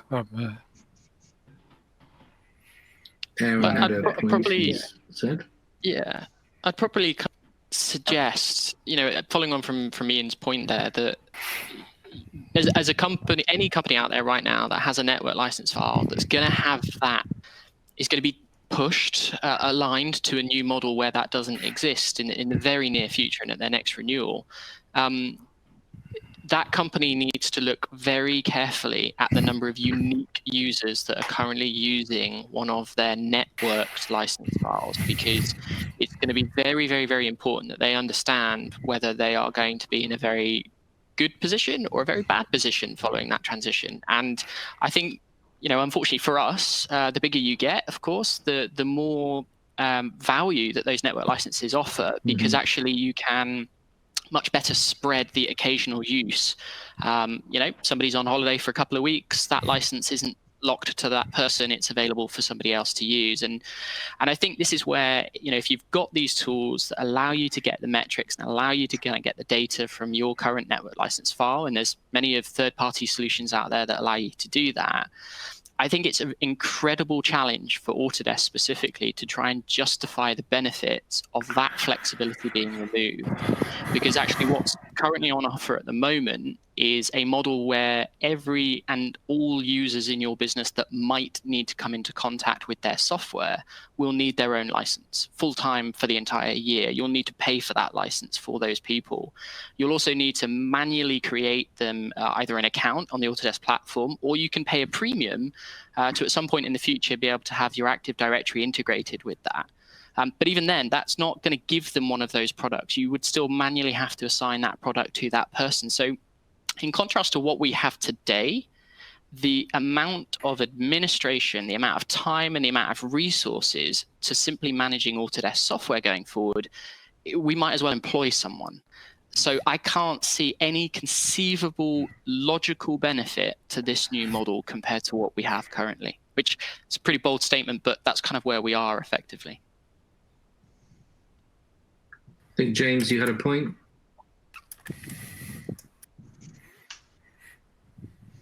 Actually, I was responding to some of the questions in the chat, so I expect some of my keyboard clicking may have triggered that, but yeah, certainly don't worry about it. So we've got Tom, we're going to leave the Autodesk world for a minute and go to Tom Riley from NVIDIA. What are your thoughts on leveraging USD as a common format to enable collaboration between commercial and open source apps? I think it's a viable option. Has anyone actually looked into it? We've had some conversations, some interaction with Pixar, who more in the visualization space, has kind of talked us through kind of how they're finding value in it, because it's taking away a lot of their challenge that's, you know, moving from tool to tool, trying to get things talking to each other. So, you know, we've been looking at USD, we've been working with some of our visualization partners to kind of offer advice and guidance about, you know, this is coming, you should probably get yourselves ready for it. If you're currently using 3ds Max and V-Ray, and you know, you're also maybe looking at Unreal, and you're looking at other kind of visualization tools, and you're just looking at other ways to interact with data, it's absolutely seems like a very promising future for us as a business to kind of be looking at it. And of course, you know, some of the stuff recently shared on some of the social channels around how Omniverse perhaps gives an opportunity for a slightly more effective workflow between tools within a vendor, let alone kind of in and out of other vendors as well. So I think it's promising very much. Yeah, if USD stays an open format and it's free, people will jump at it. Anyone else? Because it will make providing a tool suite much easier for integrating into that file format to do those exchanges. And Omniverse looks like a great way of bringing a lot of this information together. Yeah. So another question here. How do you all cope with annual changes to file formats, and how does this impact your collaboration moving forward? Martin, one of the things we stressed to Autodesk during the call following the open letters is about that kind of those yearly formats, and I see it from a software development perspective. You know, we can't sit on older versions forever. However, at the same time, I think you need to balance that. You know, some projects will have 30, 40, 50 design partners during construction, all producing files and trying to share them with each other, such that you can get consistent sets of documentation out. And being able to effectively manage versioning in that process is very difficult when so many parties are involved. Agreeing on a point in time where everybody can upgrade and deal with all the fallout of perhaps corruptions or issues or risks during that point, it's incredibly challenging. And actually, I think many of us recognize that that's not a problem in other spaces. You know, you often won't even know what version of Adobe software you're using or Microsoft products that you're using, because you're not locked in that same sense. So we're hopeful for the future that we're never going to kind of continue to be bound by these problems for which there's not really a great solution. Yeah, and it pays back to a question earlier about the contractor using the 3D model. If there's so many different versions, and the contractor's got to get the whole supply chain to upgrade every time there's a change, it just inhibits the process. So you all agree on go on, you speak, Nick. I was just going to say that, you know, quite a few of the practices on the panel work on projects for more than 4 years. So once the versions start to get older, you're sort of forced into the upgrade path. And it's that dreaded box that comes up when it's been upgraded, and you just hope there are no problems. You know, software delivery from an IT perspective is quite challenging when you've got to deliver different versions, you know, to PCs on a regular basis and keep them up to date, keep them patched. And you have to keep running multiple versions to keep code. Some people work on 2 or 3 projects and will need 2 or 3 versions at any one time. So yeah, it's challenging. Okay. There's also a risk involved in upgrading models. It doesn't always work as smoothly as you'd hoped, and on a major project, it can be a bit of a challenge sometimes. And just going back to some of the previous comments, with a large design team, some of the smaller consultants may not always have the latest version, and trying to convince them to upgrade as well is a challenge. Fair point. So this is interesting. Roger Moran, with ever-increasing variety of microservices, how do you expect to manage your budgets in the future? Ian's laughing, so we can start. the reinvention of the project contingency budget is potentially afoot. I mean, you're going to have to try and. I mean, it's a bit like people who are on EBAs and run out of tokens during their agreements. You know, you're going to have to learn that there are unforeseen costs that you're going to have to cover. It's like rendering online, or you know, cloud. You need a budget for cloud services that you can allocate flexibly to the needs, and there's an education process to directors who you know, look after those budgets. That those there's going to be a line on there that you're not going to be able to necessarily accurately forecast in the first place, and given the current budget constraints, it's going to be, you know, it's going to be painful. Anyone else? I think we're already seeing this with the increase of cloud services for clash detection, for accommodator environments or solutions. Certainly from kind of an Autodesk perspective, there's like BIM 360 for design, there's coordination, and all these are additionals on top of the existing costs that we're paying for the software. And I think one of the issues that we see here is that the actual real value of the software that we use, such as say Revit, is potentially diminished over time as we look to additional tools to fill in the gaps, or potentially to fill in areas that the primary authoring tool is deficient. Yeah. Okay, I'm just going to go to quickfire states. These aren't really questions; they're statements. Interoperability is achieved through accessing each other's models internally, not passing IFC files. That was an anonymous statement. Mike Payne from Kinesto, who wrote Pro Engineer and did a good job on SolidWorks, is saying it's even harder to get it out of the cloud, out of the proprietary cloud, than a file. So when you're talking about interoperability, it might be one thing when you've got a file in front of you that you can dissect or have someone take apart, but if it's behind a firewall in someone else's cloud, it might be even harder to get at, which is an interesting concept. Yeah, I definitely agree with that, Martin. I think that is one of the biggest concerns of platforms that are coming to the market now, where it's proprietary, and where the models ultimately, as they go into the cloud, will be broken up into individual parts, because you might be using microservices to generate those. It's how do you then pull it back out at a later date and potentially move it into something else if necessary. And I think it's a real concern, and the costs for these individual microservices as well, whether that's employing a developer internally to develop it, or whether that's going to an external developer as well.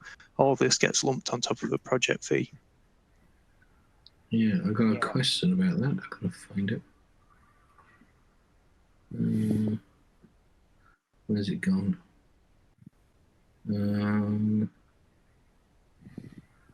Okay, we're kind of like randomly jumping here. Anyone have any thoughts on the issue of career paths for architects and engineers who want to move into technology and embrace it, but still progress in the profession? So it's kind of, how do you retrain on the job? What's the advice to people who need to get with the latest? I think most of us are either qualified architects or engineers that are now leading IT or managing IT departments. Some still dabble, I guess would be a nice word, in actually running projects. Others have at the time totally taken up by IT. But it's it's taking the opportunity as it arises. If you've got an interest in technology, some of it is doing the legwork yourself to rise to the top within your organisation, so that you become seen as that point of contact really for IT or for a specialism in the piece of technology. And there's no career path for it. Really, it is building up knowledge and doing courses and getting out there, becoming the expert that you want to be. It always seemed the case to me that if you were really good at IT, but you were an architect, you got shoved into IT or CAD, and then you didn't design as much. I don't know if that's still the case. Yeah, I think that's the advantage in that. I'll put the other shoe on, is that actually you're potentially having a much bigger effect on the design of how the whole organisation deals with design, rather than how one particular project deals with design. So you become a greater facilitator, and all those workflows that we talked about in the hands of an architect, coordinating, facilitating and delivering knowledge systems for the business is enormously powerful in how you drive a practice forward. So I think you can do both, but you can't do both the same way as you would as you've done it before, in terms of being purely embedded on individual projects at a time.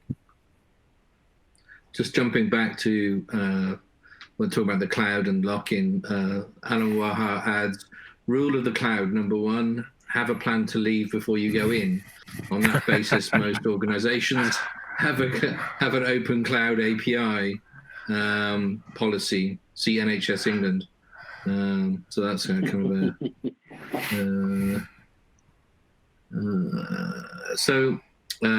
Eduardo Lazarotto asks, multiple panelists mentioned getting free from locked files.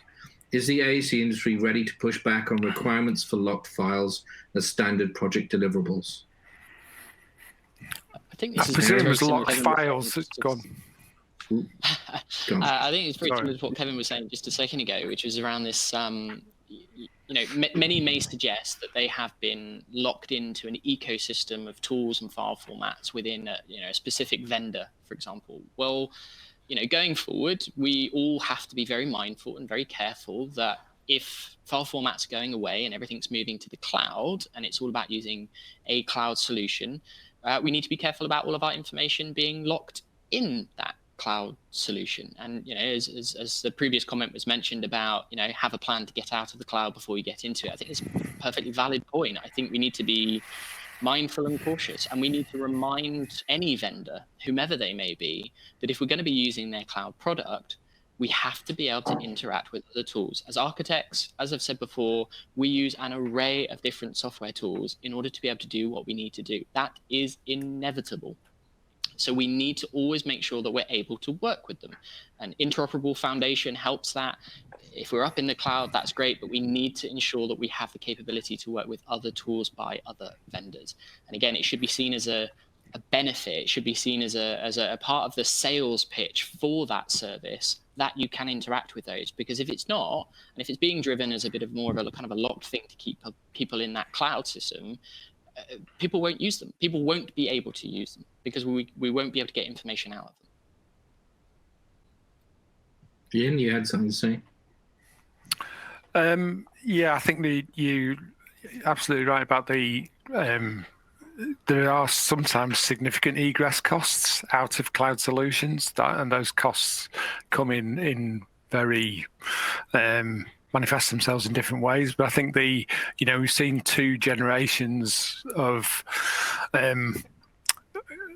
situations where the industry has locked itself around DWG files and RVT files, and we generally don't want to see a 3rd generation of that sort of lock-in, and because it's not helped the industry overall. And we need, that's the lowest common denominator. We need a higher common factor in the next generation of solutions. James? Yeah, I guess certainly on the cloud front, you've got to remember that lots of our projects, one, run for huge periods of time, but also have quite strict contractual obligations. Our PI insurers ask us to maintain that information for large periods of time and be able to access it for potential legal problems in the future.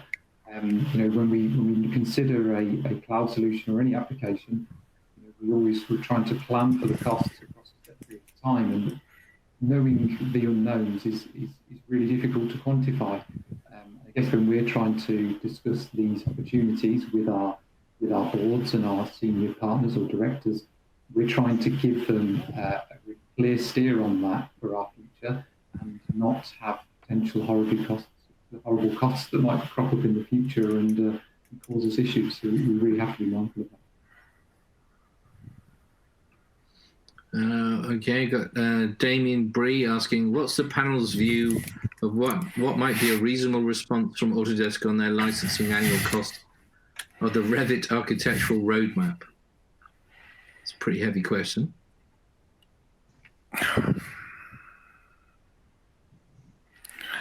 What would you like to see?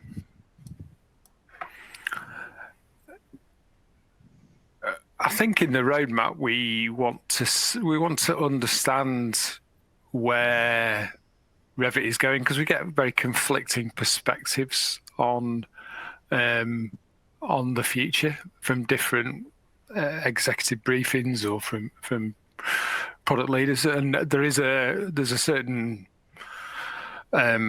distance you can see with Revit as in its current life and the roadmaps that sit alongside that, but the business, the industry needs to see beyond that. I think that the issue that we put in the open letter, the core code base is 20 years old, and Andrew Anagnos would point at what has happened to AutoCAD and say, well, that's been rewritten from the ground up. Well, 10 years ago, it would have been good to start rewriting Revit from the ground up, and we might have been in a different place. So I think all the promises of a new product that sits at the center of design and documentation for architecture, is that Revit or is it something else? We want to know.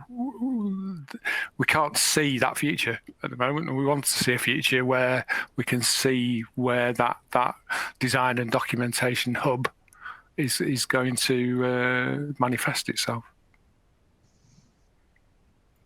Good answer. So I've got to jump completely to something totally different, which is Christian mentioned VDI. What VDI remoting platforms, technologies are you trying to run Revit on?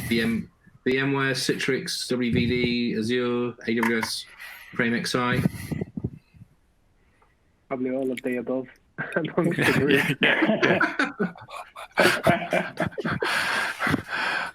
Yep. Okay. This is from Nick Papadopoulos of EOS Group. Does the panel view integration with cost planning, forecasting, estimating an important advance for design tool vendors?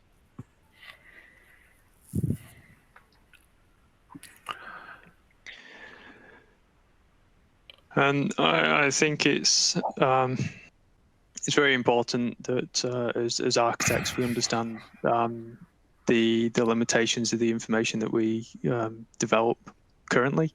As more cost platforms come online, it makes it easier for the uneducated person to extract quantities from the software, and in doing so, it potentially opens up risk that they're not fully trained. They don't have the years of experience that a cost consultant may have. We're seeing certain instances at the moment where that's the case, but ultimately it will mean to extract better quality costs, a different way of modelling than we do currently. But it's also important to look in terms of our scope as well, that we're not extending beyond our design responsibilities.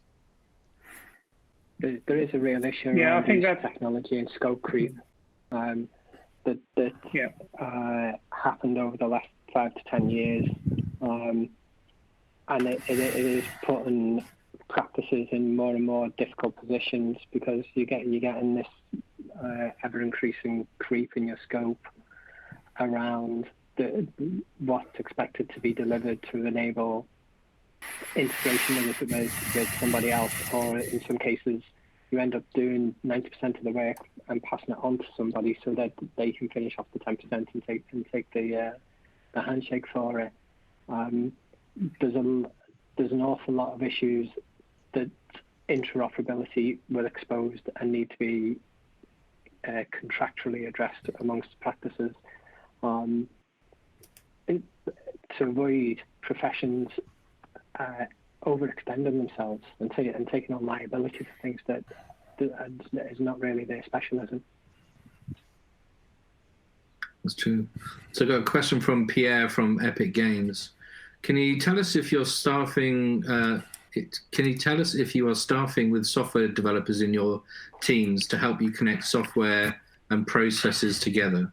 I'd like to hear from you your perspectives on how you do it or plan to do it.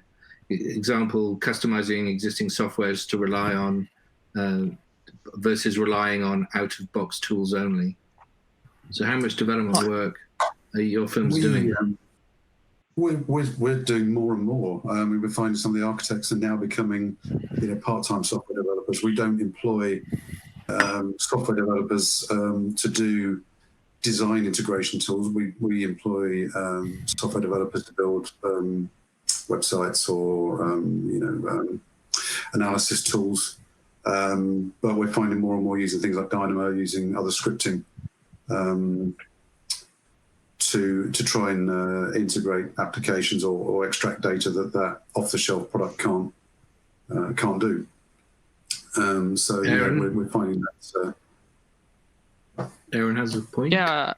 I mean, I was just going to sort of echo that as well, and I think we have to recognise somewhat the blessed position that many of us in this group are in the sense that we have organisations big enough that are able to fund these groups within our businesses to look at areas of research and development and to look at areas of due diligence and testing. And thankfully we're in a position where we can test alternative vendor products to really understand if we can logically make a move over a period of time, or we're in a position where we can technically support what are complex applications in-house or even build on them. So in the HMM's digital design group, we employ application developer as amongst other people to solve a lot of our own problems ourselves. And as I said in the last section, that we're having to do that because as a business we have our own challenges, we have our own requirements that we need to provide for. But that's a luxury that is not representative of the architecture space and the architecture industry necessarily. It's definitely economy of scale, isn't it? I think the larger the practice you are, the more you're able to do that. Small practices just don't have the things and the income to support software staff, software developers. I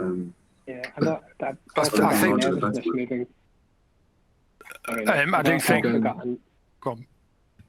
Go, David. I've also got a nervousness moving forward that it'll become the expectation by vendors that you have got skills in-house to develop or customize on top of their out-of-the-box application to fulfill the needs and the holes in the application. So they'll just give you a bunch of APIs and you go away and write the tools to do what you need to do. It's great if you're a big organization, but if you're a smaller organization, you're going to struggle because architects need to be architects, engineers need to be engineers. They're not software developers. Ian, you said something? Yeah, I was going to say, I think the scene's changing. I think, small organisations who potentially specialise in, say, modular housing or that they will come with a technology as they'll come as digital natives into that world and are perhaps more agile as small organisations and use the power of computing potentially as a big amplifier to their solving their problems. And I think there's all sorts of layers at which architect as programmer can operate, and even just Rhino and Grasshopper as a base education that people come out of college with is a fundamental ability that you'd find, a really big proportion of architectural students can program in a graphics language. So I think it is fundamentally changing and becoming more embedded within lots of processes and in lots of practices at different sizes and scales. Yeah, personally, from my perspective, we've always said, people are the really important part, and they dictate process, and then that process sort of informs the technology that you go after. I guess depending on your size and how passionate you are about your processes might dictate how much you want to help make them customized to you, or how much you're prepared to adapt your processes to suit certain tools. And again, that's probably largely about the scale of you as an organization. And the other thing to probably say is that there's some really good third parties and consultants out there that can help designers and architects do that if they're nervous about bringing it in-house. We've certainly worked with a few, and it's been really helpful. That's cool. Question here is, are CDE tools a replacement for poor interoperability?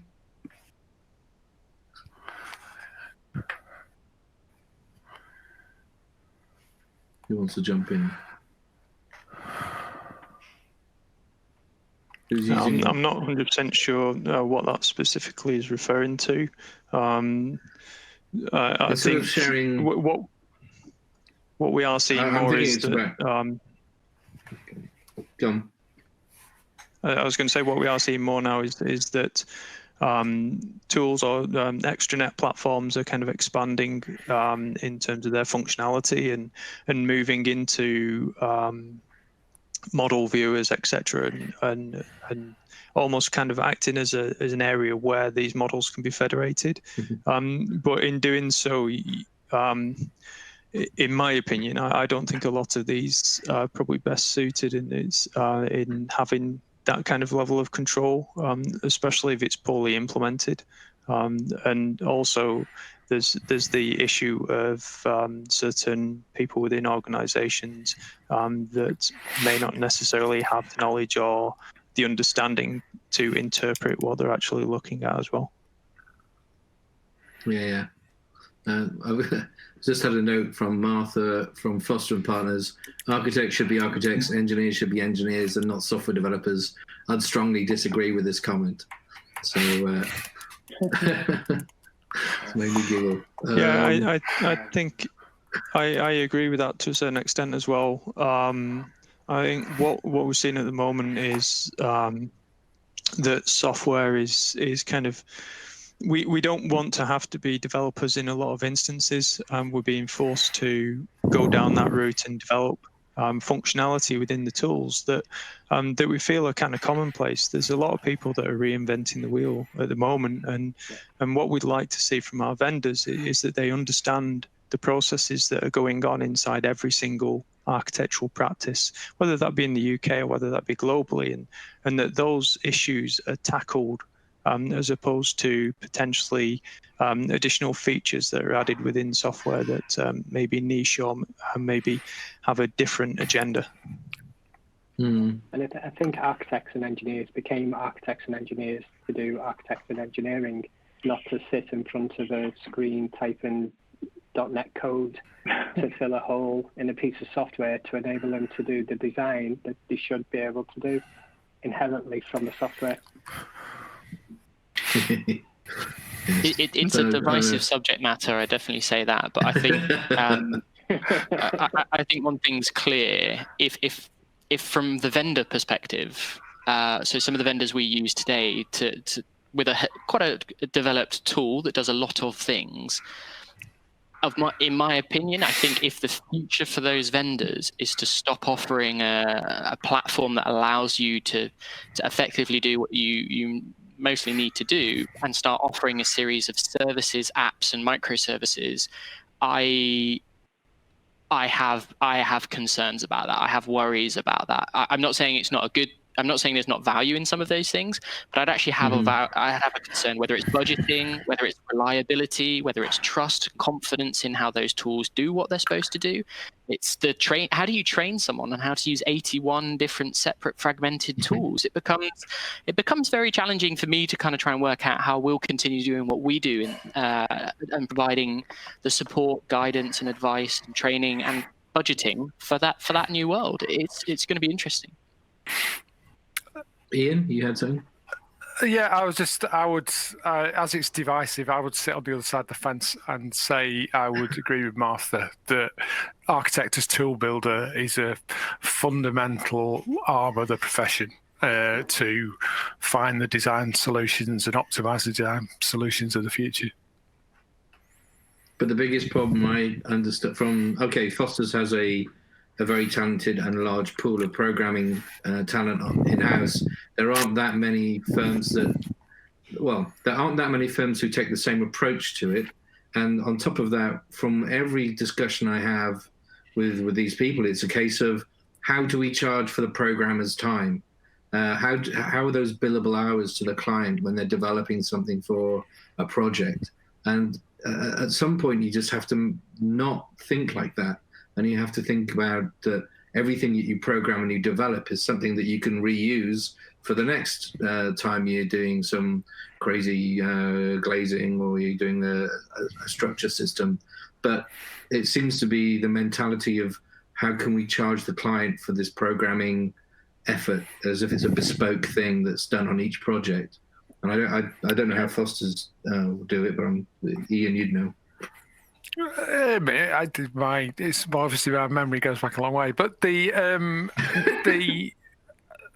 reality of that is that you should be working smarter, and therefore your teams should accommodate the skills you need to deliver the solutions. And the things when we set up a specialist modelling group in Foster's was to work alongside the team and to add value, and it amplified the opportunities that existed in design through having that synergy between the designers and those that were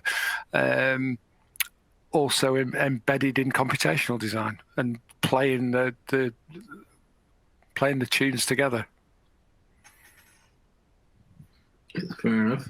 I'm keeping an eye on the time. I think we've been going for about 40 minutes. I'm going to try and come up with a couple of quick last questions. Someone's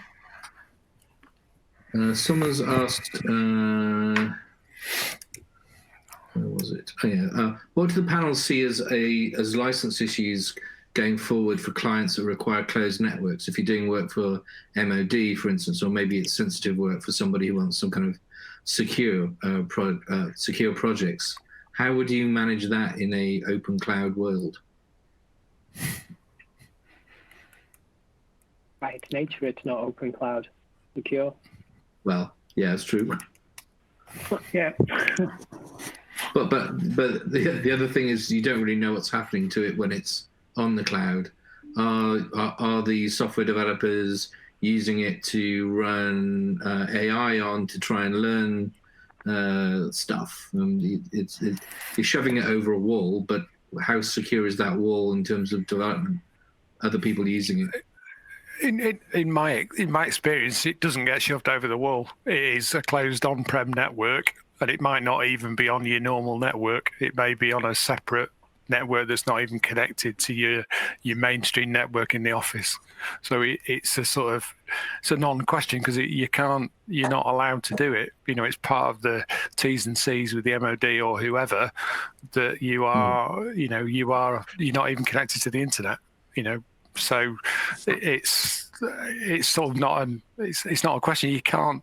In my opinion, at this time, you can't do it. Yeah. Other people dictate how you deal with it, and as you said, we've worked on projects before where we've had completely closed networks, and as you said, no access to the internet. It's not a choice. So we have to treat that data and those networks completely separately to ones where we're not required to have a closed network.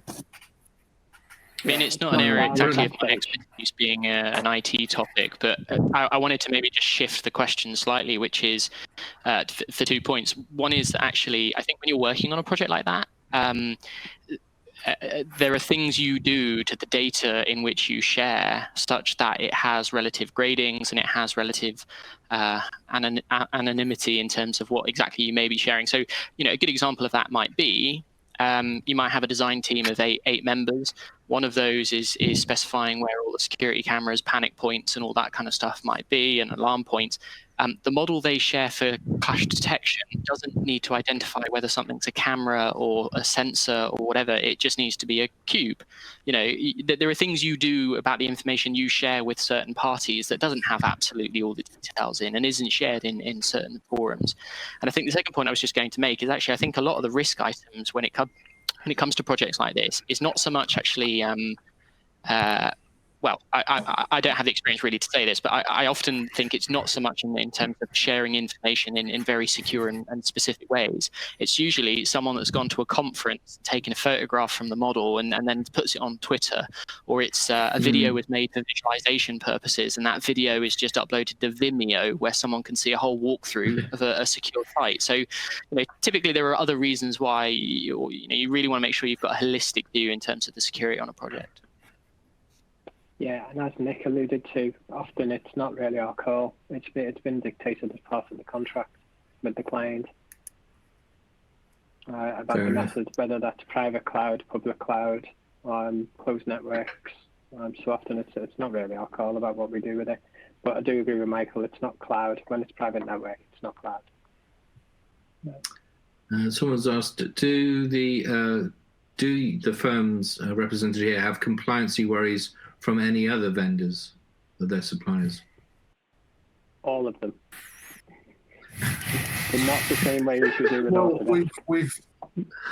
We've talked before about various licensing models, and some are designed where, by its very nature, you're always compliant because because they build in restrictions in their licensing platform that do not enable you to be non-compliant. So there are many different licensing models, and the ones we prefer are the ones that don't allow us to stray outside of it when we're doing everything we can to be compliant.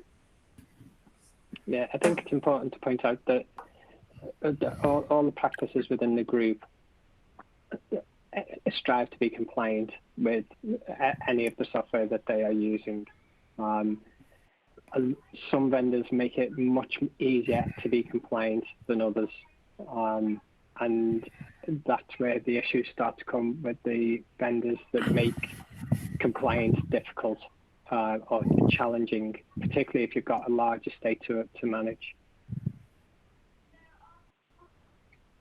Okay, thanks for that. I think I think I'm running out of time, so I'm going to thank Ian, Aaron, James, Kevin, Nick, David, and Christian for doing a good stint on the Q&A.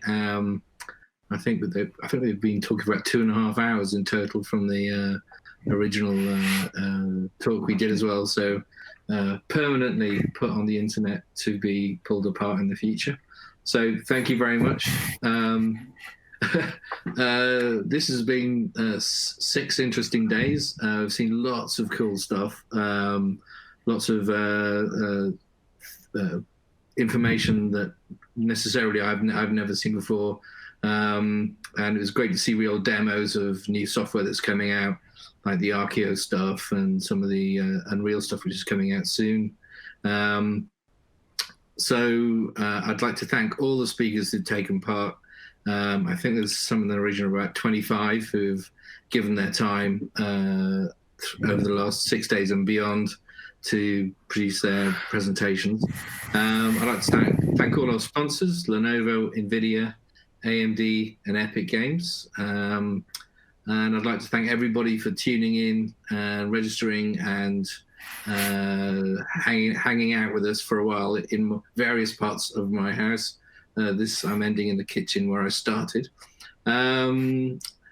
All presentations, including the Q&As, are going to be available to view on demand. I think as soon as it ends, they kind of like pop up. So you just log back in and you can see them. They're not yet chopped up, so you just have to scroll through them. We're coming back next year, hopefully physically, on the 16th of June, 2021. And that's going to be at the QE2, COVID willing, vaccine science, please save us. And my last act is to pick somebody who to give this Revit t-shirt to. I'm trying to work.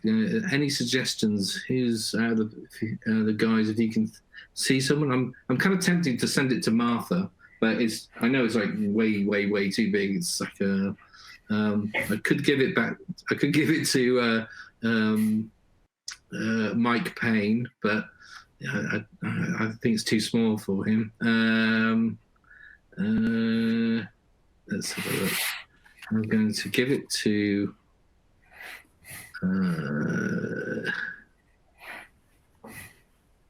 who's there? Eduardo Lazarotto. If you could, well, I think we've got your email address. I'll contact you and I'll send you your Revit t-shirt. Okay, thank you very much and see you again. Thanks to everyone. Thanks to everyone on the call today. See you soon.